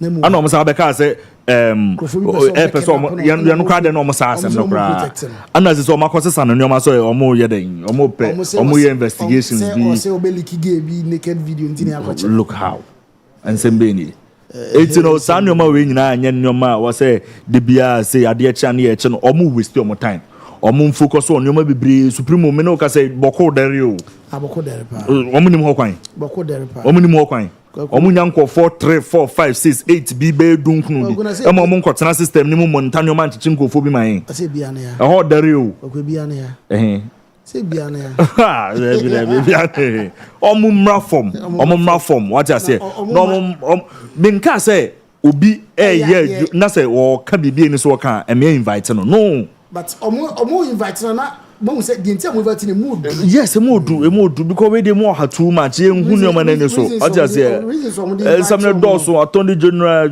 pensem we bre dia ye na dia mo body dwa na so nkwa why tumo mo katache nye na dwuma mo fa nye na dwuma na ensem ni bi ho na say also expose dia nya no kra na mo ahwekran be fa so abondre be fa so obakatache e twen ye be na ready wo de baba bonten na ye hu kwakuda no say what's your mo brand TV South Africa no yeah one Mohammed Bill say but to screen so yeah one Mohammed Bill but before my stories no kwakuma na ye wi abai you're 2025 enti senka Ivonesi wo yan kanaba tro BCU say na ye no esi ya ben na 2009 na 2010 debut na 2010 nti be 15 years I think I'm sure say one throw last year there na wo dey mfa na say akra na so odin kra no eyi die don wo ba be trading kasabri akra na choose Kwempe college and I say wo choose pe and I say a school near friend say okri school no okri Kwempe debi ba ko no nana ba ko no dey say ke bia ko choose pass bi and I say kasabri easy o yeah share it's it's going to be interesting yes kwaku ye guest na omunya settle down me say manager ba hwa mo settle down yes and I said tell you na ye nkohwe South African videos no yeah ye ba then I also share videos so I see the pictures in better so I also here all right okay let's talk about this is more important. Once be more free na board more person can cover road more some can want I made a promise to you guys say yeah the fire service for no be ebeba ha na ye be suade ye hia se ko school a lot of things are happening ya totu ne ma tu aguama we are being so careless with a lot of things e si we ani ye hu de yen so ade no bi nka se pudu ohye so ani ye hu de yen eti no yen hwe videos we ye ba me introduce me guest am ni o mo fi na fi ya to so di nko ye videos we ma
Anytime be on my of a hydrant, they take you almost some time and so many access to the hydrant. So I say, I had number or mobile trees for no their Kodum Jano. We just look at around the area. By the time when you access to the area, trees for no time of no be your message. Now, Ghana for Jacob blame fire for say, fire for I know my day, no moody fire for them. On my hydrant, I'm going to so moody Jano. On my hydrant. Before when you access to the hydrant, no, na samaba.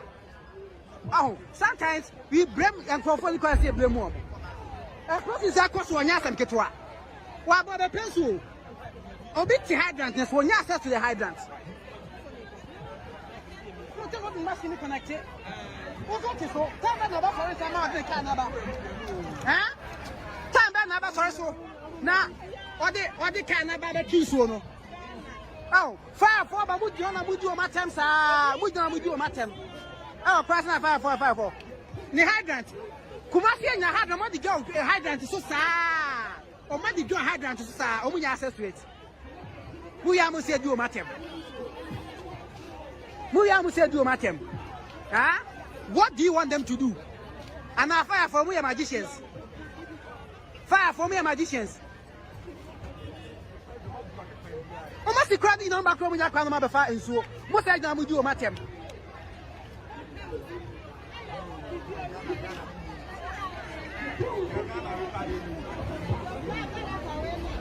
Oh, my God, what I say? Nina say, Bakwakana, and go for this again.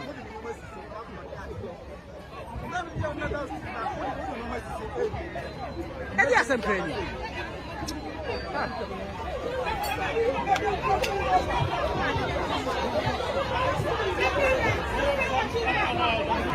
Okay, we see for a general talk. That's our boss. So there will be big car. You know, see, we are advising the Ghanaian youth and the tanker drivers. Please, we beg you. See, this is illegal. How can you be illegal transfer of what? Illegal transfer of oil. Oil. Illegal transfer of oil. You it's see? Very, very bad. You know, suffering from here. Oh, so basically this will cause the fire. Very, very, very bad. You see, it is very bad. And they left it. Hey, now say it's not fine. We beg you. We promise them more. We present to the share. What I said. Hey, it's the moment she said about why. By a stream with Pamocho. Boss, you are now. I'm petting too much. You see, so basically this was what caused the fire. So they were doing illegal transfer of fuel. Oh, okay.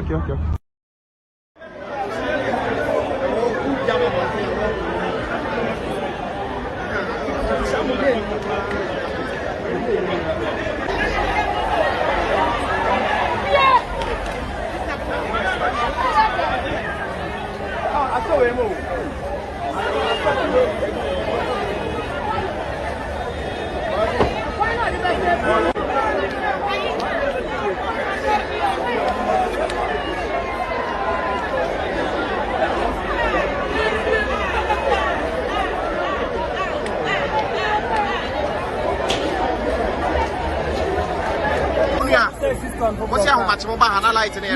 Match your band, not them. Fire tender by you now. Back swim. Fire service can I buy? And swim next year and swim. Yo, lights no. Lights here. That's over here.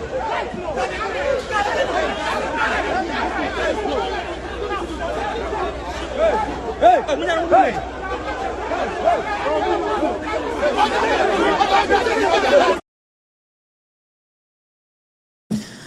I was from Makwaba. Last week, a lot of incidents. I remember last week, to school within the week, you say be to see Kumase Kejetia. Asisi baby, and in Aqua say lights. ABC a light, ABC carelessness, ABC a gas explosion, obi a Canadian. Na ninyina mu no, how do we handle say ija eba? Yenim. And from my nyina near promise mo say we need to learn something. O say suade. Bibi ye bi o say this school sem kan. You school or field school, nyamemu school, den school, but nani ba bi sua ija hu school. And I ba be koi.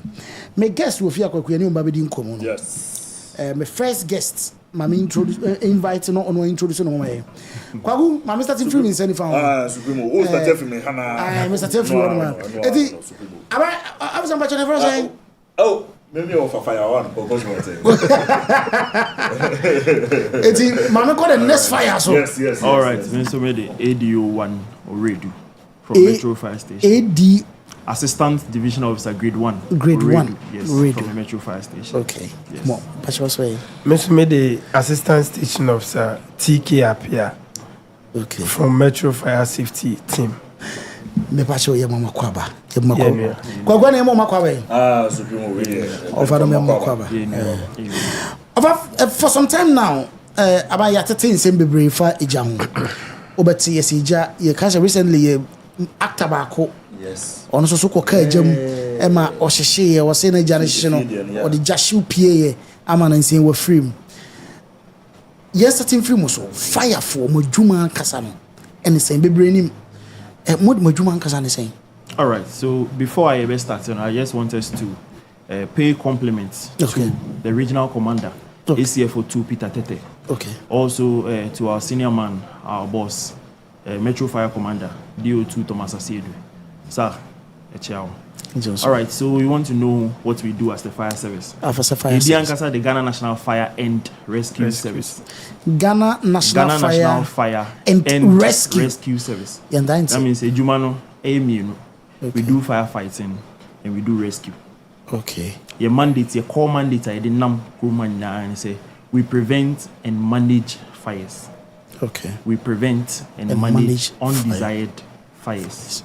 Okay. All right. So prevention is where we go out, we educate the public on what to do before the fire, during the fire, after the fire. Okay. And then management, and they say,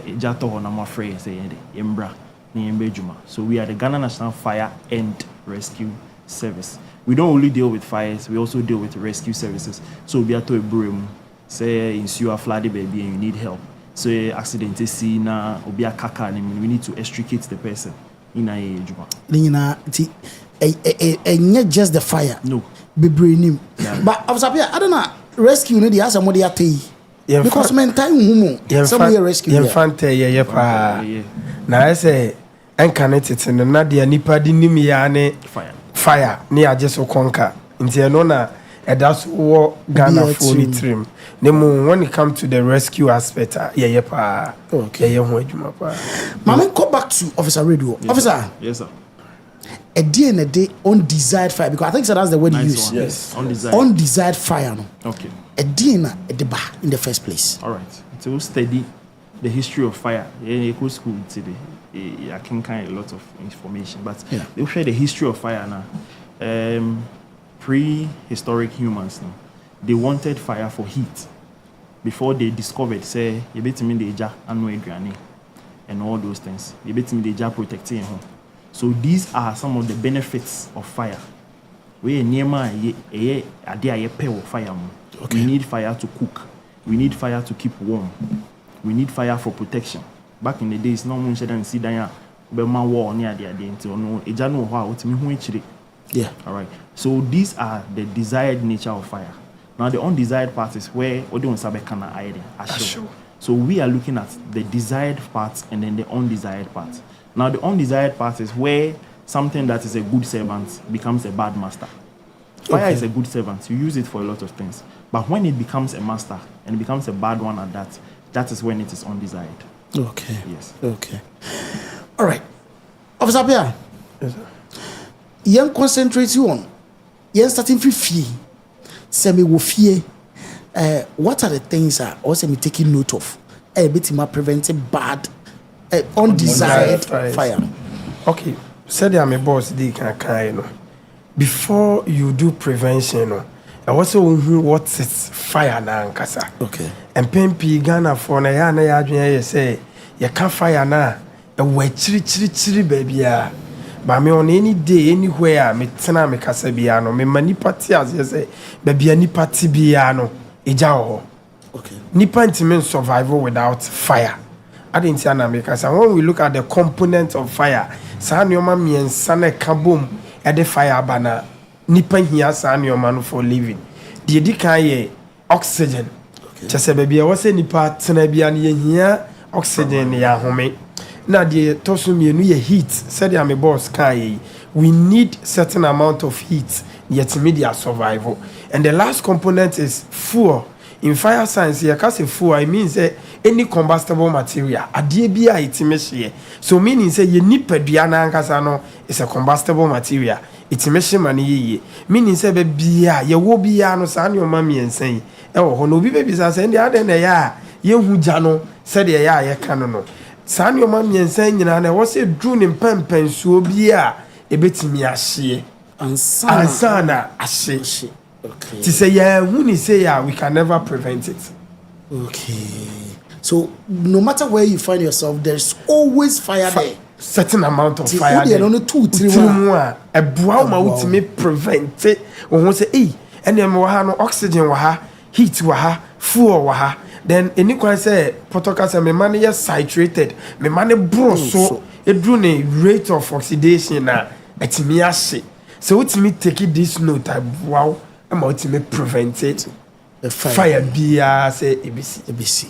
Wow. What we uncle prevention is one.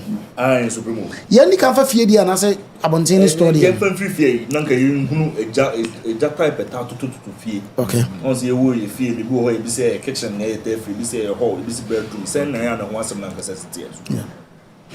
Officer Radio. All right, you know, about fear, we usually have 3 or 4 main causes, but the most rampant ones the gas from the kitchen, LPG gas, and electricity. The most rampant ones is mostly LPG gas or electricity. Now with the LPG gas now, gas there on pensions or when the container was in the baby you you are fine. Obi on my cylinder no person check the content now. Akasen bones were fat. No. That's not the way to find out the content of your cylinder. Obi say who content of your cylinder na gas na isi so na say wo dey duane isi so wo dey nsuo e pete cylinder no ho won say a bed draw line no ama who say this is the content of gas remaining in the cylinder. Kwa mi share akra. Gas cylinder is you. Waso no. Eh adwuma no. Wo dey nsuo pete ho a. Wo dey for gas cylinder no. Now the cylinder whilst it's being in use no. Cylinder is you no for cylinder no. Won't say we do some level be won't say there's condensation at the rest of the cylinder. Gas limit no chirumi at let's say we use you and I drink you of fridge mu no one no so na esro na aye empty na yaka no was won't say acidity free na esro no down condensation yem fam wo so no da bi da we kura kasa yen wo da bi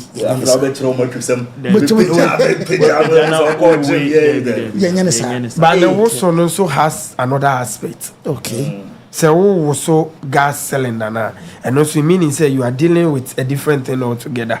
Gas cylinder, I said they are my boss can you know our expiring date, but we don't check it. Yes.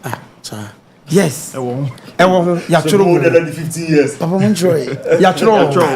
Gas be gas cylinder be.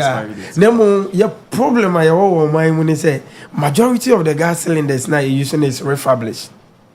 Ayedada and ya sandpaper and ya painting spray. So if you don't take care obe kono na a paper craft for na sanka wo to ne mo na e bia wo expiring date na how many years? Gas in the lifespan 10 years. 10 years. Yes. Until wo fa bia gas cylinder no ye the expiring date no quarterly. Yes. And o de check it. Say and no gas cylinder no ko fie me de wo fie. Meaning say expire last 2 years 2022 na ya chron A22 meaning say last 2022 March na gas cylinder no expire by now say tia ni ntino say numbers keke say numbers keke gas cylinder bia wa expiring date and no coffee afana check it. Say ofa wo de obon say ba bia embossment ntroye no egunu nya abotre na kin kind year ubon say egugu also obi de na ya tro B13 2013 expire 2013 June okay expire okay 400 years in expire achepa gas cylinders no yes difference room and I say bia it me talk yeah standard ones no na we know no that they no but so hwe so ye betimi achama so one hwe so ya usually say na e ka say hunting fifre no that dey any insurance in eraste we advise say they be no gas cylinder na ka fisi abontin na from amfa ho to this abontin what package kaka nice one be now they sim now the tube no more fa wall no to your kitchen so yes an leakage problem kra na outside from and be cook dan say be gina dem e be one mo nim say leakage one cylinder and no so e sense to kitchen inside oba ya also like gas na je ho no The moment there's a spark, the ones and cause explosion. Yes. Until every time we are advised, cylinder and then come and see a bunting. Now the gas cylinder itself, no, send a dick and kind main shaky. Ubu on mokoto gas was a bonema. We best me samba within the next 2-3 months. Okay, but young fella man, Vortic bottle crowd, yes, because fluid in a woman, it needs space for expansion. Samsung gas here, gas is a fluid. That means we fill in the ma, it doesn't have space for expansion. The media can say gas air there on pension so. So I feel in the manner what's answer there for car now. It's shaky, they are be feel. I'm on pressure too much. The moment I over connect crama. Pressure na ide ba no kra no thing. It's ideal you fellow gas bar. So many see for some time. 5 to 10 minutes before settle down. Obi so no ma per se mama ni bro so say na be ya me mensan ba have you. So all these ones in your advice. Now when we go to the station say kwa ko fill a gas they say rubber seal na say so mo dey say bia dey bia mo ba be sika nti na mo rubber seal na wo ho no gas no say bar is cold and you heat no so work kitchen ho no so air affect the cylinder no rubber seal no won't say that expansion and contraction rubber opa o feel Kofi black one them black one o feel gas yes okay opa fa rubber tie fa ko she fridge mo won't say we ba na contract e mai den we talk aka won't say mai use na the two we am so na I am remember so that is what the rubber seal does until who use no heat kana na e loose gas ni fima na contracting until by the time obeko say o kwa fill gas the next time me aka just say more you lose this is summer but you complain about the price. That is one of the problems that we have as Ghanaians. So no one yet. 2 CD, 3 CD. Akwe chika na 3 CD. I mean me kai ba. Obi corner so akoto gas. Wait gas no be 200 and something cedis. Wait me ato na seal 2 cedis na won tin. 20 ni na ehun ni na hu hia. Sana onim kura say no so no. Yanso ya ka ho bi na ye ma sa raba no da bia na ayedende na haden no.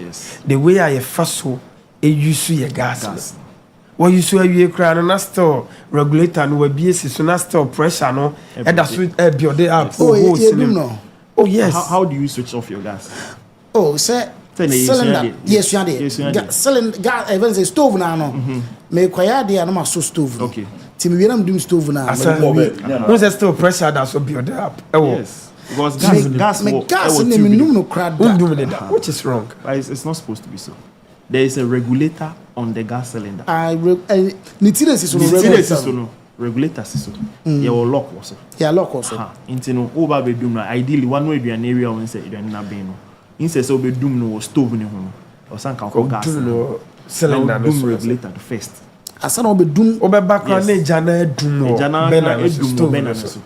Then you now turn it off. Just a pressure be any tube ni mo bio just a gas Ghana ni bia guilty yes yegusu sian tube no how many months and sana was and you see intense and the end but ya o check ho de o check we say leakage bi wo ho ana say yi obi bi say check ni sen ya you use bicycle da no so kwa osimenya poncha no ayesem na huru or the huru no a pump mu so the tube in them onu hwa ne hu me bia poncha no yes nti the moment or the tube no enam huru so ni mu no the bia e be produce bubbles bia na che ne say leakage na fi wase no kwa so ne bon shara nje boss onye you see the things that we use to protect ourselves no ne bon onye but we feel reluctant we just extinguisher.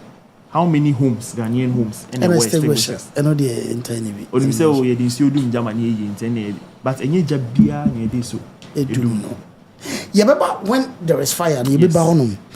What can name me? Yes. What's it? Gas and electricity. How?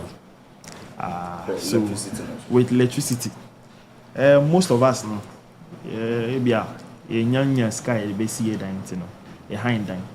But have you asked yourself, say, how old is the electrical system in the house? Nipa no landlord ni see ni dan or any wiring. Have there been a check? Has there been a qualified electrician to do rewiring? Masidan. Yes. Masidan. Yes. Why is board them at all? Yes. My wire then we. Yes. Nipa team. Or some a dream review me go yinam sa wire for. Yes, after 20 years. 1, 2, 3, 20. Yes. It's easier. Because why is you so expanded a heat and now a humanim into expanded. It's ideally after every 20 years. Yes, be I was saying yes. I'm a wire for. Yes. But how many of our landlords do that? They just increase the price of the building. You pay maintenance. My water closet in saying ne ochina you pay. But if you complain say sockets being but my electrician sockets to even say nipa na oba be no crampo so or you qualified electrician you don't know. Obaby say akra say sockets ne boy say. And then also so most of us you see that we just prefer say electrician abre estimate no or set so me baby I also use 2.5 mm. No, I use 1.5. So far as electricity neighbor no kwande okay, but power comes with voltage. Voltage is also a pressure. The pressure na enam ahoma ni no can the cables withstand that pressure? Yes, I suggest 2.5 now. Just go and buy the 2.5. Yes, neighbor them, but it will save you in the long run. So 20 cedis or 30 cedis, the better so amount. Difference, no. It is not going to create any impact or life. Until you buy the quality materials, let a qualified electrician fix or wire the house for you. Then you do checks. Daily 20 checks. years, yeah, you do. Now we have this habit as Ghanaians. Now or sockets back home you know on them, no actor extension board, be 15. The fridge yeah, so, the irons so, the TV, everything in the room connected to one single extension board. And yet extension board no provides avenue for the same electricity, all right. But the power now, the devices are drawing from that. Yes. It is say imagine say devices are just so on a daily. It's a fridge. It's already drawing a lot of power. Now the heater, heater and iron. Microwave. Now all the fridge no crano connecting no extension board no so. I have Pomodiana so cable extension board so the cable no. It's drawing a lot. Sometimes even placement of fridge in the crown in the room is a problem. How should you place your fridge? All right, so placement of fridge, the fridge should be in a well ventilated area. Also from a farm. But also that, and also doesn't there be. Fridge as we are okay and actually my business so. You find well ventilated area. But once you be so the akusi nempuma and no forgetting say nempuma also serve as alternative exit say BBC. Yes. Okay. To the okay doesn't mean say fakusi nempuma na no nensi kwai. But the upper part and from after any can say tally war no. She recently a fire be asokwa amokumwe ya. Na no ma dey the fire no buy. Wallpapers here you used to know them yeah. They're tally them yeah wallpaper. Because all tally no or the affa them when you know to the extent and the socket so crano or the biafa. And you doom light into voltage nearby no never so create sparks. And I'm saying wallpaper ni more handing me so or tea do more coffee and any them.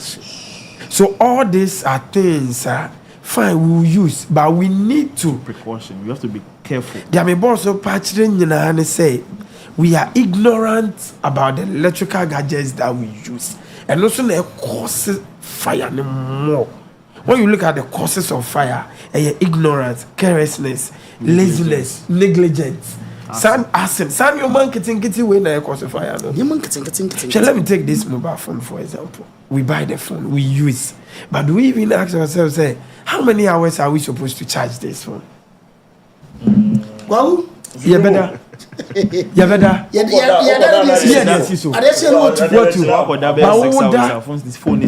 Scientifically, that 8 hours. Yes. This phone, you're charging the maximum, let's say 3 hours. So, besides, the excess 5 hours. And you know, echo. And you Johnson now, the good phone. It's your queen. Besides, one channel, they be near battery, I say no. In your overload. To say, Drew, baby, na film to me contain be ma, obe puaba. ebe explode also what charge phone no nim say na do bi be frel na dey to bed dey so forgetting say bed sheet ni a combustible material mattress ni a combustible material curtains ni a combustible material ti e pa eja na asum ti phone great me cause all these are ignorance about the electrical gadgets that we use. So as Ghanaians, we have a lot to learn. So we have these young guys now say woolen carpets near there, but person why is the show them want or the speaker be ashing pass. All these things. Manager, mo hear for more. Mo why say na some here can. One say de bia na onam so no. Utitia so there's causing breakages in those wires. Wires. That voltage never go beyond wire capability pe. One say I started. I did so nam carpet ase into one man combustible material, one man food. So yeah, and from my word them on oxygen na abuano. Na just say sheko. Enya saw carpet mo. Ebe saw curtain because na say curtain say dey say dem from top to down. I see from. Yes. So enya saw curtain so na rise across. Enya can roof now is traveling through the rest of the house. Because the whole na wiring in now. It's because what you say the things that causes light, you know. Daily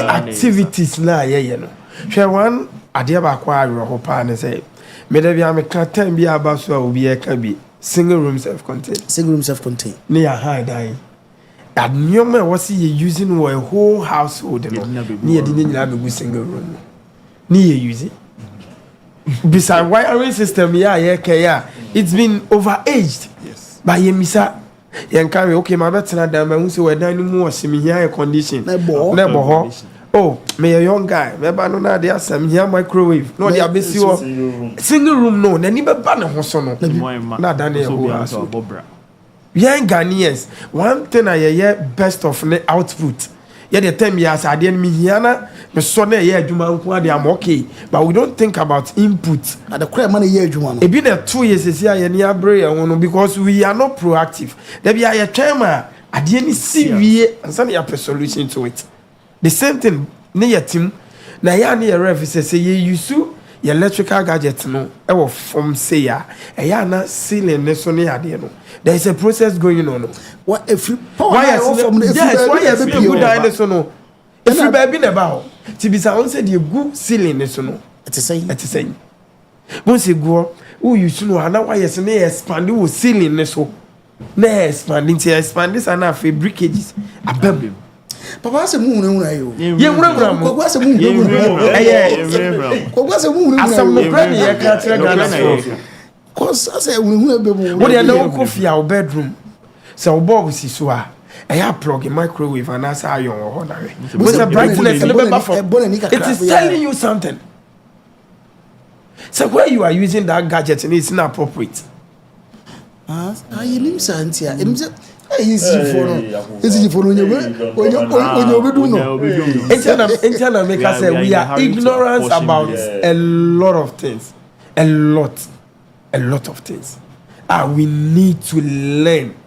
Then me I've always been saying ever since I'm read I've been very proud because you need to learn you need to learn I also update you me boss ti we bisa no me baby anam dey aba me say boss na enema konwe ni ye na de bia no ye sua ne ye policy that is the way it is until cause you used to sound your man with ceiling so sa no we won't say na why no e mu breaky the ayesa na fe asase na ne wo ceiling so and certain time the ceiling so afa ye ni say na certain time higher pa.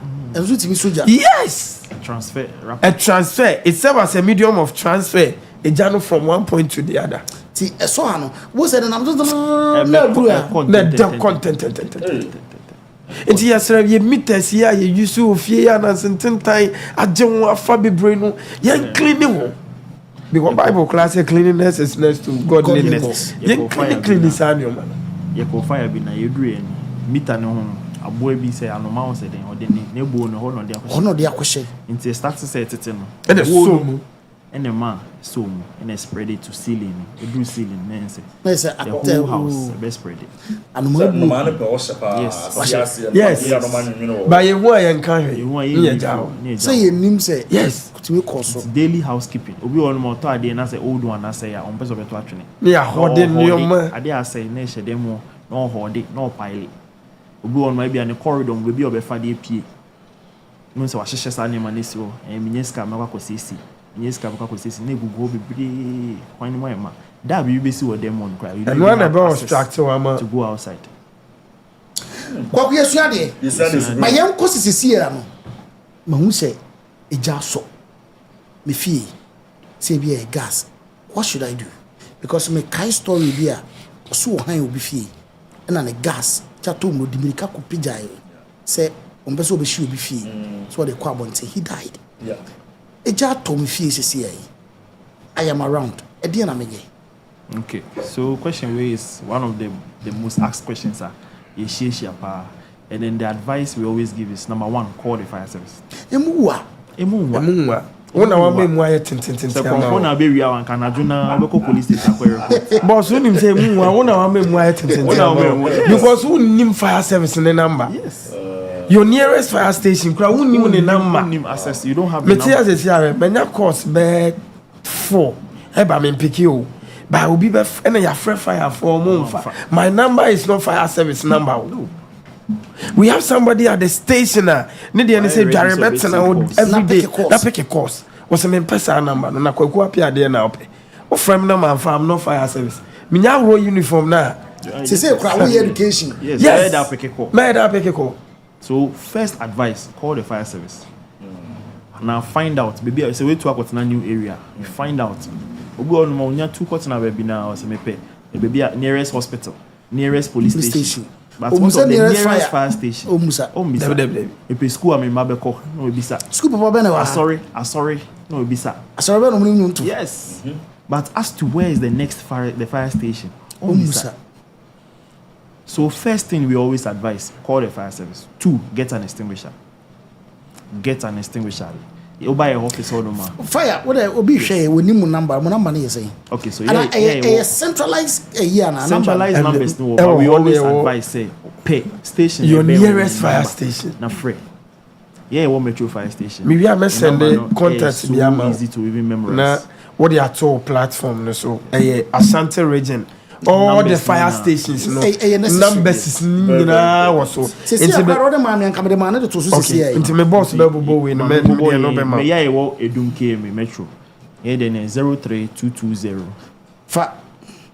03220 22222 we akola correct me memory akra betimi aka amana aka 03220 and on here Kumasi metro fire station 0322022 oh that means 22222 okay 2 mark 5 2 near 5 yes it's 0322 now 22222 okay yeah I wo Atumfour chapter 3 headquarters so here they near the same number there's a last 2 no why in 1 yes okay the same Atumfour chapter 3 050 okay 500 14 15 the numbers now are so easy to memorize because we want you to have access to us at all times. Okay and you know get the closest station to you, closest fire station.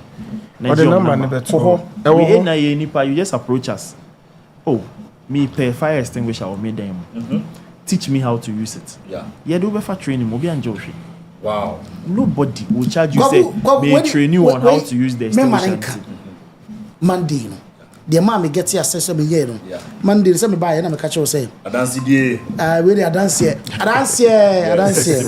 And I'm a manager. And you say, young call fire, young cornum. Now, you're quite no more come here. No, we say, Monantes, anything. And I'm saying 2 things in the buy. First one, your percent in your fire team, no more education, Maya. And we are one. No, we say, Pendaben is a penny Wednesday, no, some baby. And there's a second thing, here fire extinguisher. And now, you describe we are training. And no, I'm catching some mobile. Within 5 minutes, so mommy and cook. Near the aquarium, see,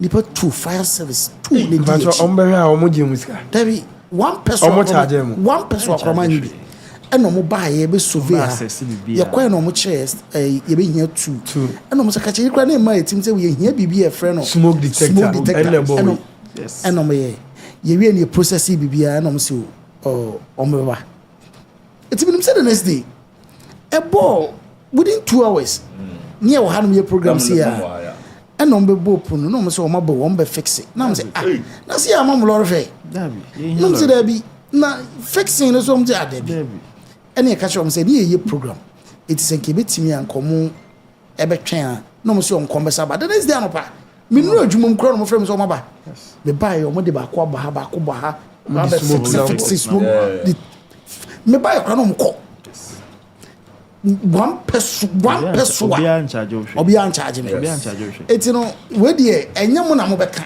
me one dance. We are passionate about saving lives and property. So because we are passionate about saving lives and property, we want to make sure that people are okay. No fire service personnel every time maybe I can say, oh, we want to share family. No, never.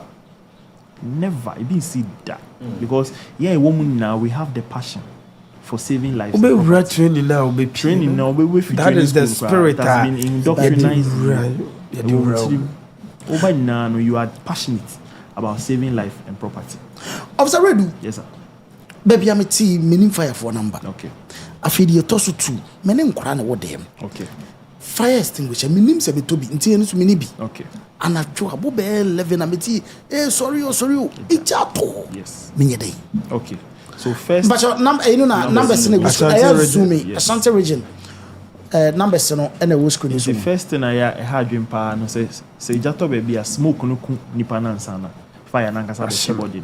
I need smoke. Yes, inhalation. No. Say nipa nkasa we are geared towards oxygen. Oxygen near the home, oxygen near the BPR. So the moment there is a foreign material in your body, you knock out. You become unconscious. Now what unconscious now that one agent they say better they are combustible material. Yes. Okay. So always we advise say only in what them. 1, teach them the layout of your room. Only on mobile to me fancy grow and they hide and seek. What they hanky be actually any was on nothing at them the layout or pim table on him so okay ha my drew no me kwa on insane na wall no say we could do gate. So he or she knows the layout of a dining. Now 2, crawling. Ejabia airshare, smoke and rise across road. Into dining room, the smoke is going to rise to the top. Smoke and rise across road. Now say ujine yes. So you squat or you crawl. To the platform. You go to the area sacra. Very would gate while layout no nim dada. Into area no so you are not going to short oxygen. You get to the gate, you open, you are safe. Upia, you alert. If you have a compound house, obi nim say so you alert those around you. Oko now say when we say obi down to we say you take the person along. All the while now warrior unam form with me actually nipa nase. Say nipa no be suffer bruises po. That's our best survive here better. It is a better first of all. When is an enemy and what is here? You must know the layout of your room. Yes. It's very important. Yes. Fanny say a whole light a doom. You summa how will you go out? Yes. Also know the layout. And we are 1. And a 2. If there is smoker, crawl. Perform. Never appear. Yes. 3. So when you be even the person is unconscious, drag the person out. Yes. Okay. Don't attempt to put it off. No. Enye ejabia okay tike fa ho. Enye ejabia no a ehya boom. Yes. Eyam pempi no Ghana for ya adwen say we dey yebetimi ye hia fire service. Nti ye try say ye bedum no ye twen ma ne gi ye nsam wie a asa na fire service. Adu baby ehwe ni nti go na ya fire service, which is wrong. Yeah, so ya Ashanti region Kumasi ankasa no ye fire stations na emu wa from Adum to Bekwai fire station ni stretching is fire station baby out. The same thing applies from Sofalai. No gram con carry. Just a watch to man crash so and walk around a fire post. No walk into your fire stations and move. It is a transima. A Johnny Jins a movie. I had a distance now. You never ban. I had him. Into your slow. I said, Jana. So you be doing Jiska. So think about yourself first. Evacuation, your safety. Meet me a PA. Me PA, okay. A Janu meet me a Dumno. That be mean to me. My friend fire service. No more moment, Jimmy Sika. Into how they say. Oh, how they say. Now, secondly, so be on or say any. A jadi say any one say this you. But any jabia na didn't you. Your classes of fires, different classes of fires. Your fires involve solid materials. Fires involve liquid fuels. Fires involve gaseous fuels. Into be one kasa wo film for wash your plate. Now the soapy water a good plate. Man say oil no. Abi go oil na be go neni. That means that even cooking oil will fee. Na say ejatom. We didn't sew crap or so. It won't help you. That's what happened in Accra fires. Second. Filling station. Soon, and soon also travel there. The fire in the airport because fuel on the day. Now, if you're banned, we're near the cost of baby material, the combustible material, baby, and be a beshia. Yes. Into a jabia, the deals you go to do. Then I advise to extinguish an idea. And the Dumbia. Yes. If you're the general purpose one, they say they are no yet the mower. Doom Jabia. The people, Pajabra, my function as a safety officer, the only rap premises are the first thing you need to think about your safety. Why assessment? Yeah, you assessment. Now, we say, I just see a coffee one. I'm buying almost Debbie. But Obi Onoma is heating 20 in fact. It's just say. Yeah, the back outside. You don't know what the film Lipia. No, it's outside. Yes. They see hey. We manager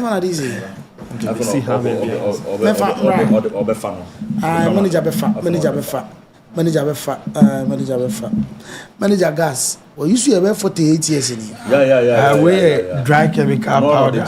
Dry chemical powder fire extinguisher. 6 kg option one. What's a church wrong? A, B, C. A child say classes of fire. No, your class A, class B, class C. Class A no deals with solid combustible materials, paper, tadi, sand, mano. And if you most of the times, that kind of materials in nation, but there, ubeti me attending a jebia to say class C fires. So you can turn it into class A fires. So we the currents flow now. A woman to say we meter, she say ya meter no currently woman no and class A fire. But when you do mains no na currently woman free my class A fire. Who bit be a no. And we no serve as a general purpose type of fire extinguisher. And you back or no you CO2 and most of the times I the bar restaurants in the kitchen near there because it is edible. Yidi. Igwedu animu kura utimidi inti anu no ye befia na ya chose fine no bo kitchen na fa we ebo hall and as a living room then we na serve as a general purpose said the BBC a o fire na una wo kono the same thing we offices near there we are na you using one it's we see we say if there is any fire na say electrical edum what me dey edum yes I want to say the thing I want to add is that extinguisher biano sometimes force na deba until you have to psych yourself self say one ebe the because of pressure na deba with the CO2 no crowd and the one here so you just psych yourself say ade am ba be me ye ko baby lady say ye we extinguisher e jane ye na metam tomb expecting say it will explode yes this is a fire extinguisher it is made to withstand a certain level of heat into ka say o tamato e jane ma it rubber and crab and anime be silly enye okay it's unya general purpose na bibia ehibia no utimi di guso say no kind say electrical you first make sure say we doom main unya tripping means now the fire has become class A or class B or class C. Things are already extinguished and be doing simple. Now you have to be calm, be remaining calm. Won't prepare you might make a mistake. Yes. So you just be calm, attend to the fire. So if you don't have training, evacuate. If you don't have training, just get out. My dining shit, now you have your life. Damn say ube risky na adena babede. And now with this type, we extinguisher beyond your formula you use okay, which is PASS. Okay. Pass. And you PASS. Okay. P it stands at still in that you want a part or the head no I say there is a safety pin here. The pin means that you pull this safety pin. Ube pulley safety pin, then the you aim at the Codiana S. The moment I be safety pin is saying, meaning that this is the operating handle. It's a see this is the operating handle. So you squeeze this operating handle. When you squeeze it, then you aim at what is burning. You squeeze, then you sweep or you spread side by side. Ube jai say, let's say, must be a doom. Number with this type of a pressure field. Yes. So the moment I'll be trigger the pressure, I say, I was a servicing. Okay. Now, baby, out there extinguisher no should be seen before the fire. Extinguisher no should be in a visible place. And accessible. And what say see baby area, direct access to area. Okay. Though it can withstand pressure, content in a room, powder in a room, it's me cakey. Okay. The advice will be see baby a new mukaka. Okay. Send a baby wow. Now when you trigger it, because it comes with a force into be pegging then you sweep. Okay. You sweep it. Okay. Until we are necessary cover content in the area. You are done. You just bring it to the station, say, may you to extinguish and I want you to refill it for me. You don't need to go and buy a new one. No. You just refill. Yes.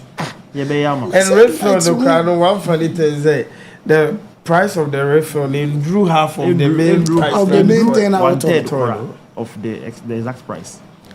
Manager, don't just say we are no two, and then just say no two. And no mumbeboa.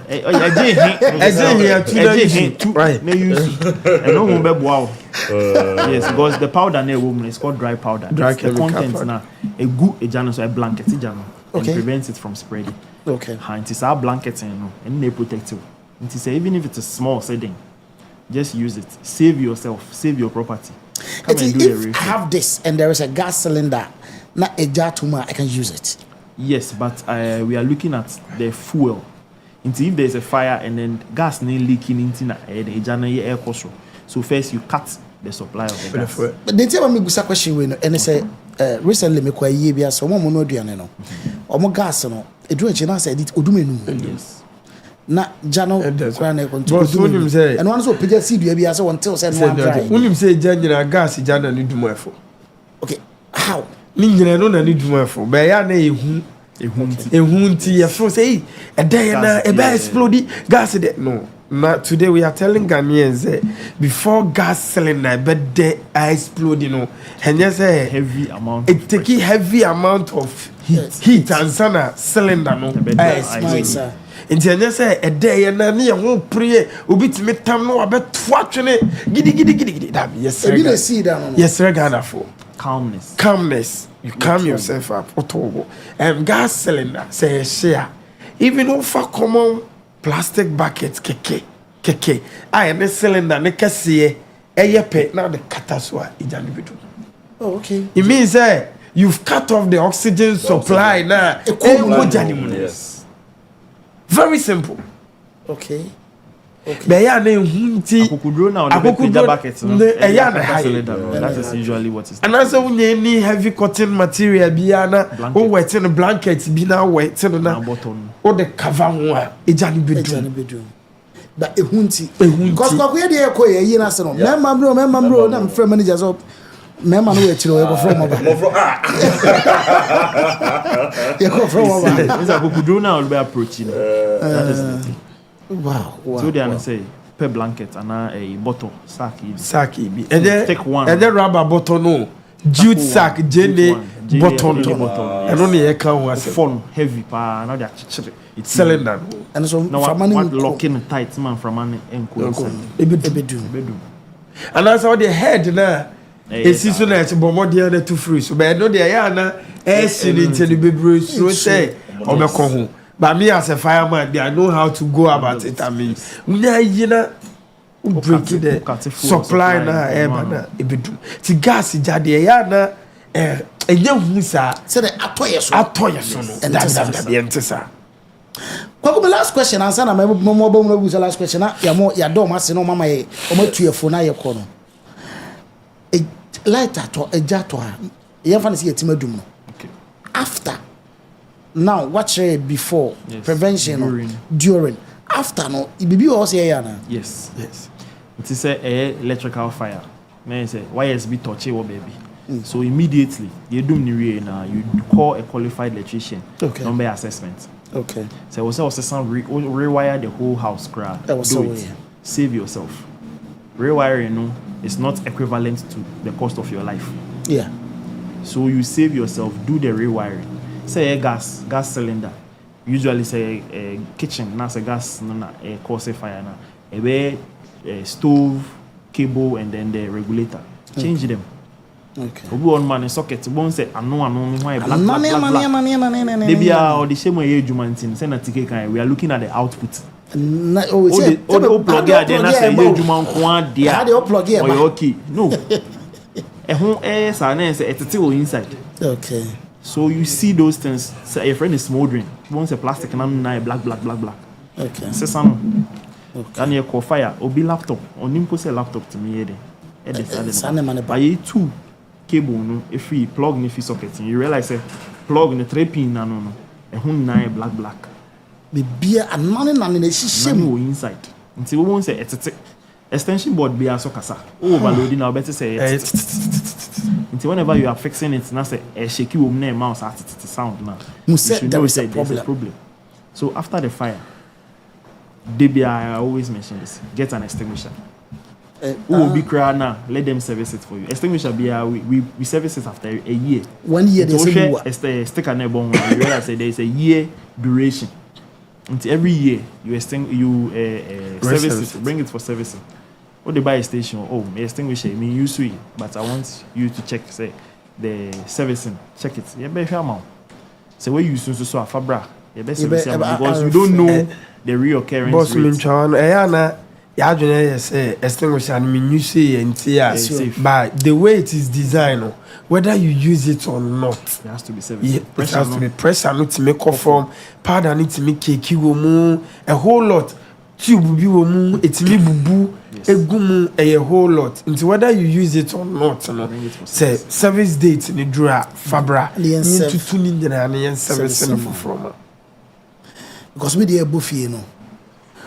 2021. 3 years. One 2 free handle. Been picture crime freeway no crowd that. And yes, right. Say you kind of content powder ne woman. I had it.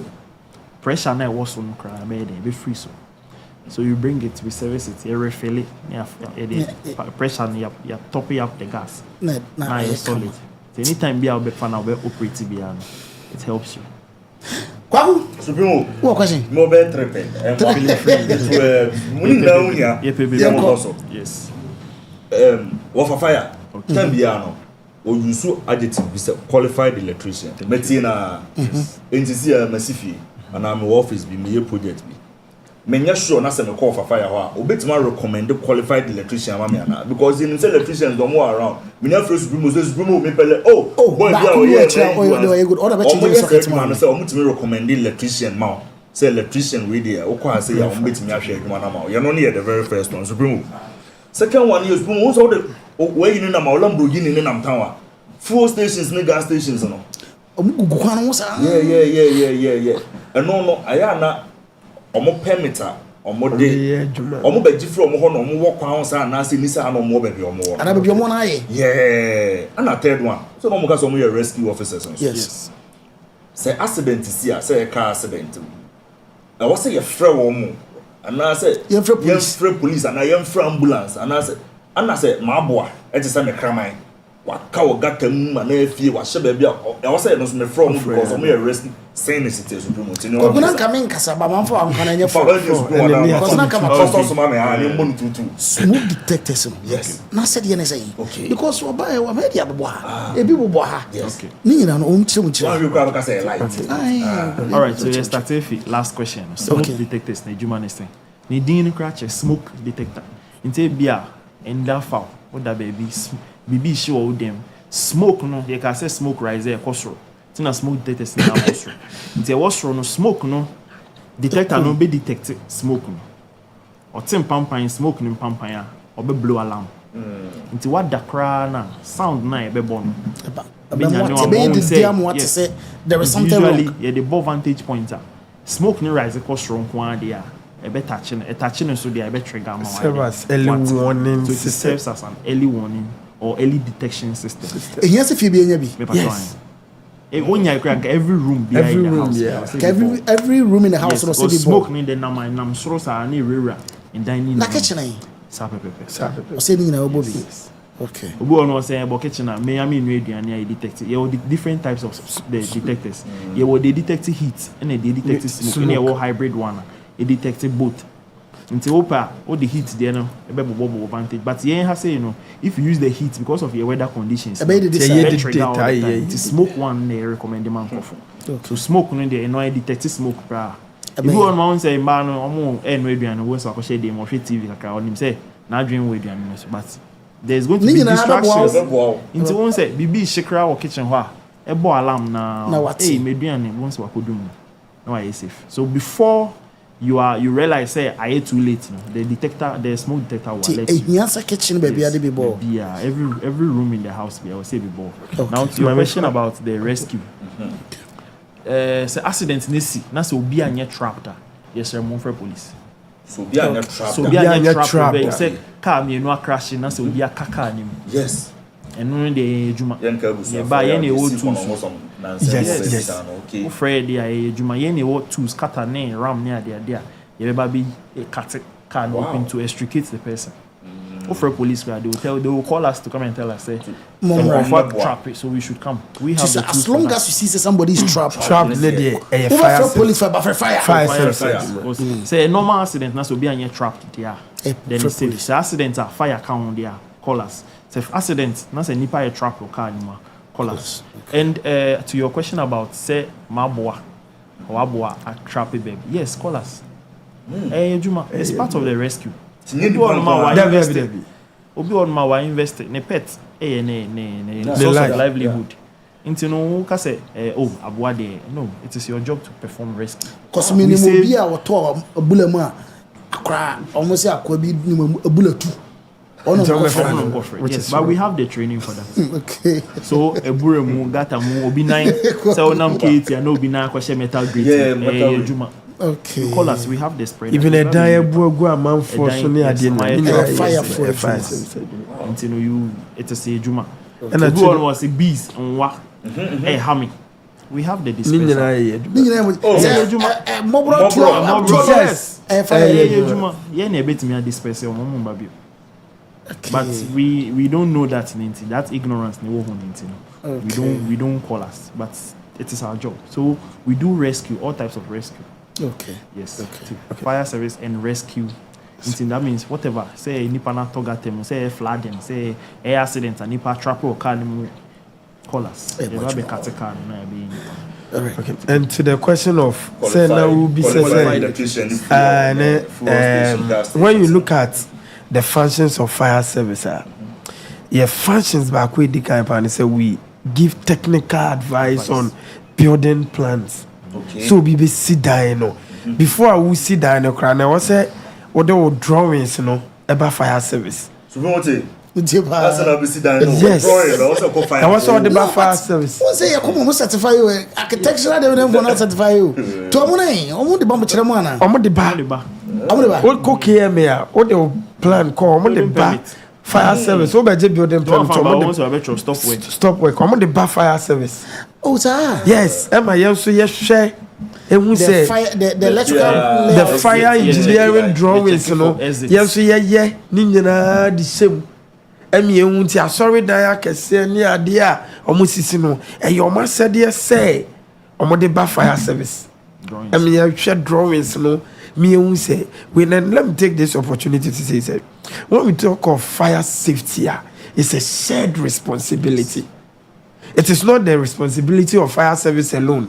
Say it's a shared responsibility. And yinina abani be na afamu de timamuni ne be na afamu de na ye fire service so ya afamu de o timamuni no afamu de ne say wa afamu de ne say be ma no kredi ne periperi yo adadi say okay me be si dan we na me de aba fire service munje mu assess edan no ehwe say dia me si dan ne dia ye no edan no structured drawings ne ade no it meets that standard nana. And said they are working. When we talk of qualified and elective with certified electricians, yeah, well, electricians who are my more ECG or not spend the work to me, so almost certified will be say we or you qualified say and what's all yeah juma. And so friendly panel amana juma na mano. You need to ask the person say, have you been certified by the electricity company of Ghana?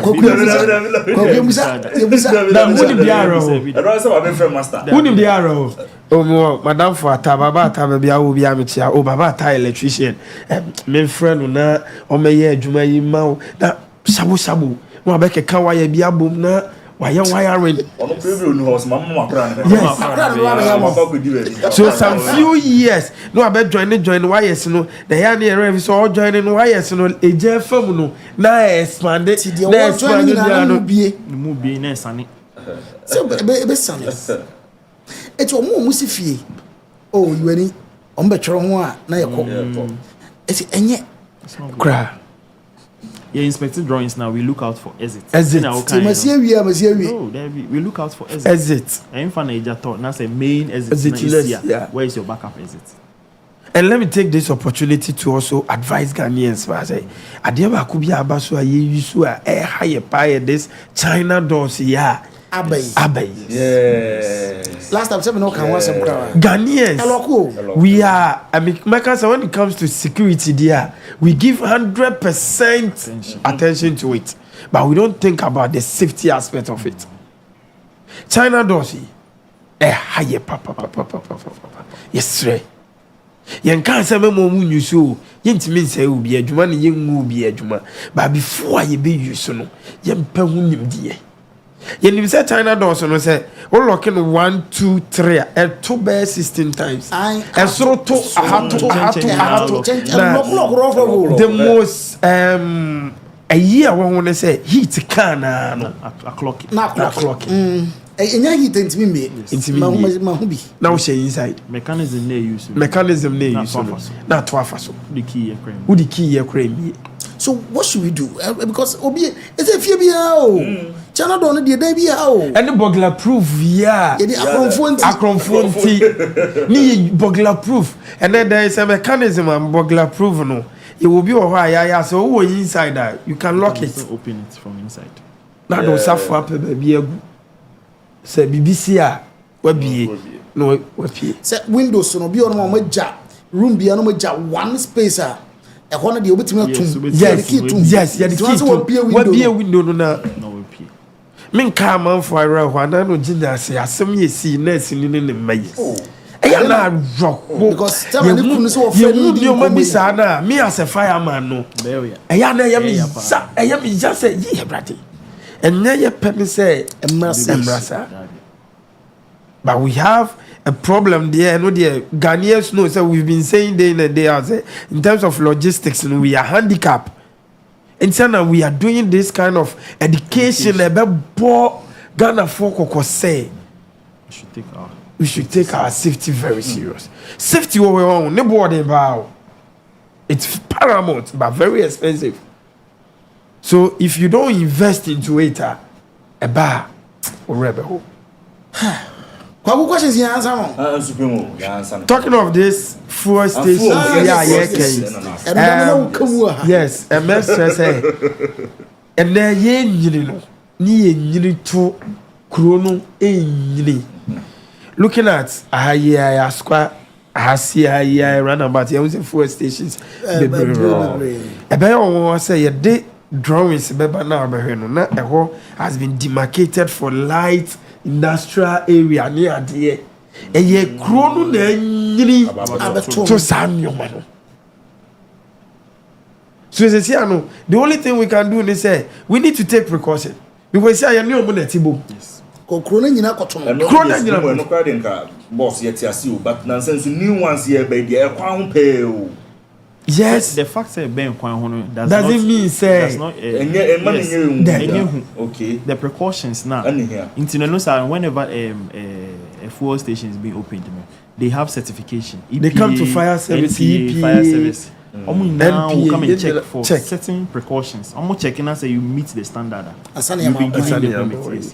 There is no fuel station that is operational. They don't meet those requirements. By accident, they are. And then once in a while, you go say, "Akwensia I know the yentimin prevent say no, we can manage it." By yentimin prevent say AC. It's the four stations and they said there extinguishers here service mama 1 year. Four stations, some there 6 months. 6 months. 6 months we have because you new hopa. And aside so no other bodies EPA, they also do their checks. Obiaba on him the official or by checklist. If you don't meet it, they'll ask you to do it. They'll sanction you if you don't do it. To extent say they can even revoke the license of the fuel station. Fuel station. Wow. Yes. Kwagu Supremo. Yes, you are there. Yes, and one last thing. Now you can gas cylinders. Yes, now me can say everyone might refurbish. You're painting work. Yes. Over share. Expiring date.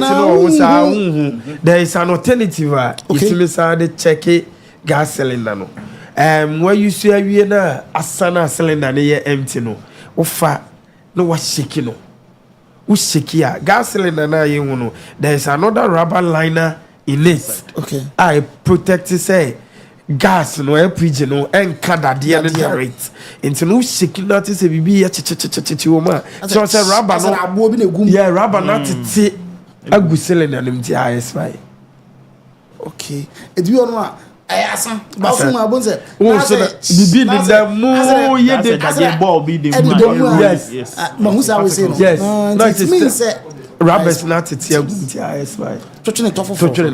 I say akra the abana boy say o se fa cylinder that the bra na beji new. They say what yes, your vantage points are ka say go gas depot honum say na say so no more ka say another gas cylinder here come here fiberglass and also come on yes to me withstand a lot of pressure yes so fiber them I think where you crash makam one some hanom yes most of people think say ne born into no but say no kind of paramount but expensive until you just invest in that cost then you save your life. Supremo Mr. Richard Ando US. What's the so much competence. The Nyajapa Mosi, they are doing a great job, and I hope our leaders will provide them with everything they need to do their job. Thank you. So Nana Sebun Sunsu US. Also, most Ghanaian homes do not have swoon detectors. Sharon Sunsu US. Also, we need these professionals on all media houses in Ghana. Empress, I say I'm loving this educational segment. Thank you. Cynthia Sunsu US. Also, we need a monthly education. Sponsors, please help out. It's not just say in Kofi listen. Also say teach us how to use the extinguisher. I believe say so many comments coming up now. Thank you so much. Yes, you are there. Yes. Now today is not going to be the last time. No. Your name officer says she idea.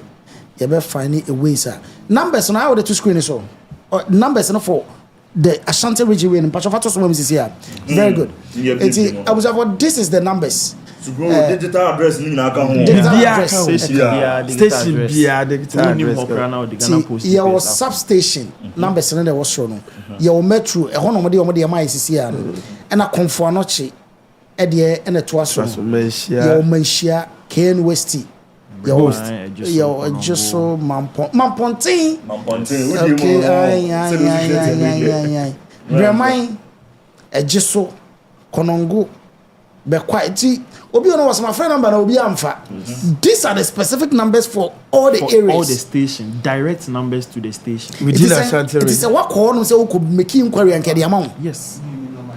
The other friend 112 192 e be kwa Accra answer na ba. So when you call this direct numbers, wow, Fred direct, about station or direct. So be familiar with your fire station area. Call no ma say extinguisher na power we bi. Me say one na makonya fire smoke detectors nyina ho. Me area ho me ba ho. Unya ujibi. No ma omo akra be yema. O manga say ye maji o. Ye wi eni ejina ho ye dwin say. Omo de ya ma mo na mo bi ma na me. Ana mo so ye be ba. Okay, yeah, need to eat no money. My baby, my real coy, one city. One city, oh, yes, one city. Bro, I know because I massive media at Chumako. Thank you. What's it wrong?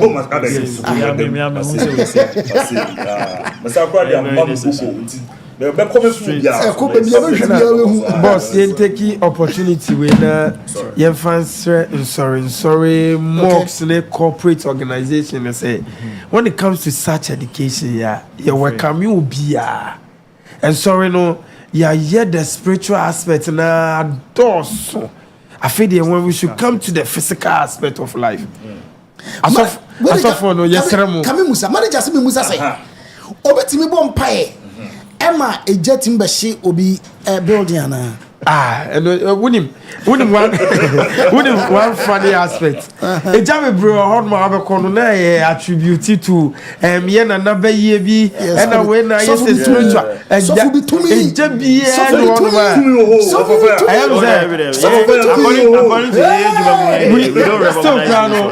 we are yet to know say Elijah Janet de Fruits, no. Yeah, to show me.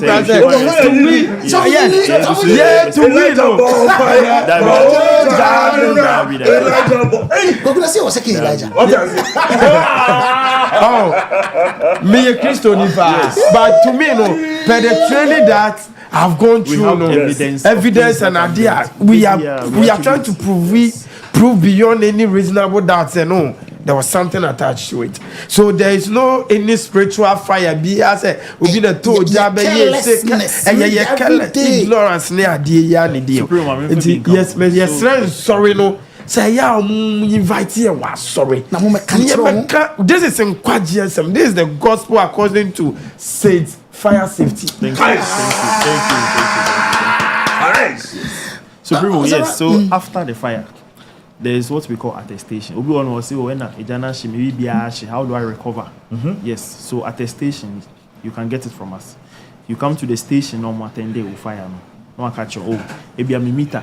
I need to go and get a new one. They will ask you for the attestation. Maybe I'm currency notes be a team share or fire him. But my pieces be. We will recover. We will give you a letter. Bank of Ghana bet me I recover some notes in the amount. And you need an idea, but those are the serial number ni show no. They can get you. They can refund that amount for you. Until when you come to us after the fire, you can still come to us for attestation. Obu ono man, the documents, the degree, be you come to us, we'll give you a letter. You replacing amount. The university no crowd, they will give you another copy. Yes. See, all those things are part of after the fire. Yes. Then also it comes with a condition. Yes. Say you fear, we give it. But when it is a business entity, like here, we will ask you for your certificate. Yes. So have you been certified? Fire service registered you. I'm certified. Yes. Officer say do commander. The quiet dim command be some say you're certified. Say me on yes. And also the building itself has to be certified. Yes. And then it's a building in here, not say pa. We have to come and do something. Yes. What do you say? Oh, bet 30 million. What that G? Or be friend or kind of about education. Dear firm, and yes, you yati. After medication, yes, you have a GD. Thank you. You'll see a more being almost certified. Am I near the two? And the cross one on the bow. Yes, on the bow. Near who say Bibia. It comes with certain. It's a business entity. Now only certificate. Now be visa to when you come, you'll be forced to get the certificate and sana when you release that letter no the amount they are but say you fear they are and no there doesn't come with certification. Okay, that's it. I was for ene menya mpanyifo mienu ebe ka me ho menya assistant station officer TK Apia. Yes. ɛna menya assistant divisional officer 1 already on so be kan ho be education yesua bibi yakɔ school etikwaku kame ho ne fa na ase mo yɛda mo se bebre sɛ munya abre nyame hwa mo bebre kwaku ne wara two things yɛ kan wase ba yɛ fa nhye friday ebre ni nti no yɛ fa nhye friday yɛba be di nkomo nti abusafo we de besi a nyame adoma friday yɛbesa no mo hia this is not the last time you're going to see them on better abesrai I was say yes that cry nya ye kura nkehire per time bi mo for education let the beyond baba ye amai eti ye be keep updated outside the pursue ye no demonstration train no problem ye da must be brave for ye da obi as mo hwe YouTube mo hwe Facebook mo hwe TikTok it will be bias nyame show bibia after production the production is going to be there and a specifics ni nyina no ye ni nyina so betoto ama obi anya daje ahwe enti do bibias nyame adama Friday be say share yakram Otumfour so per company albet me ede ho ato omo so eba no adansie ene ho dwumadie bia dia enoa ene Zion View Construction and Services eba no general building construction say yensi dan fit scratch enko na wieye na enye de wakoma pedie enoa ne Zion View Construction and Services eba no dampness treatment say walls ho na cracking enso elikifa walls ho tino ama apoto bibre age wo dan no aboso dia Zion View samen kan show say obe apply waterproof coating e de ama external and internal walls no sene be ya wonso no obetimi afa wodan no ho afa na apoto bibre nyina so akle e de ama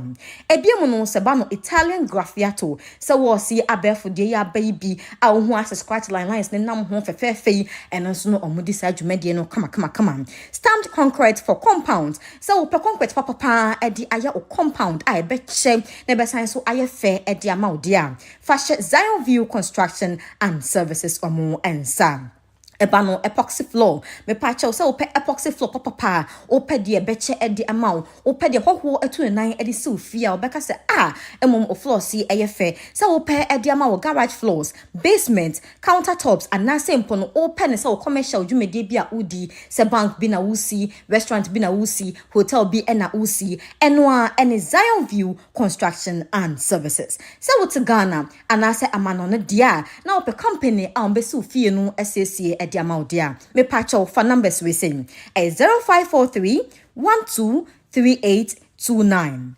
0543 123829 and I say 0249 711659 0249 711659 so we share Zion View Construction and Services BMUSUA obetimi akọ omo website so www.zionviewconstruction.com yefem na kwa me taxi driver na enkane na misisi eso misisi ama kame na ato na twetweme binya 3p garlic misa no aboa me pa odunu ata miracle bi wadro no jese mafunu kra se di sia twimi anka se me humi esi so se me humi ana esi so obeka se di bibi hye me so bi no na ye normal mi bibi ne ti no ti pa me sa 3 days ni edona anka se de nyankopon di ayi bi ahodi ti ma ebi nya sam keto ana se we de me fro aka so na me fa hye me nkwa me me de abe fa 3 years ni ana ase me gina ho a me na mu si nya hye me kwa me de ameko bi amu so much me dru da ba 6 years ni o tema si am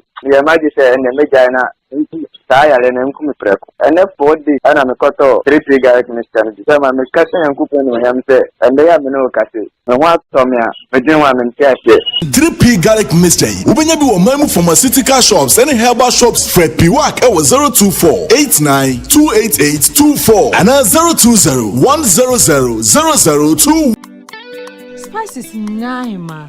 Hello.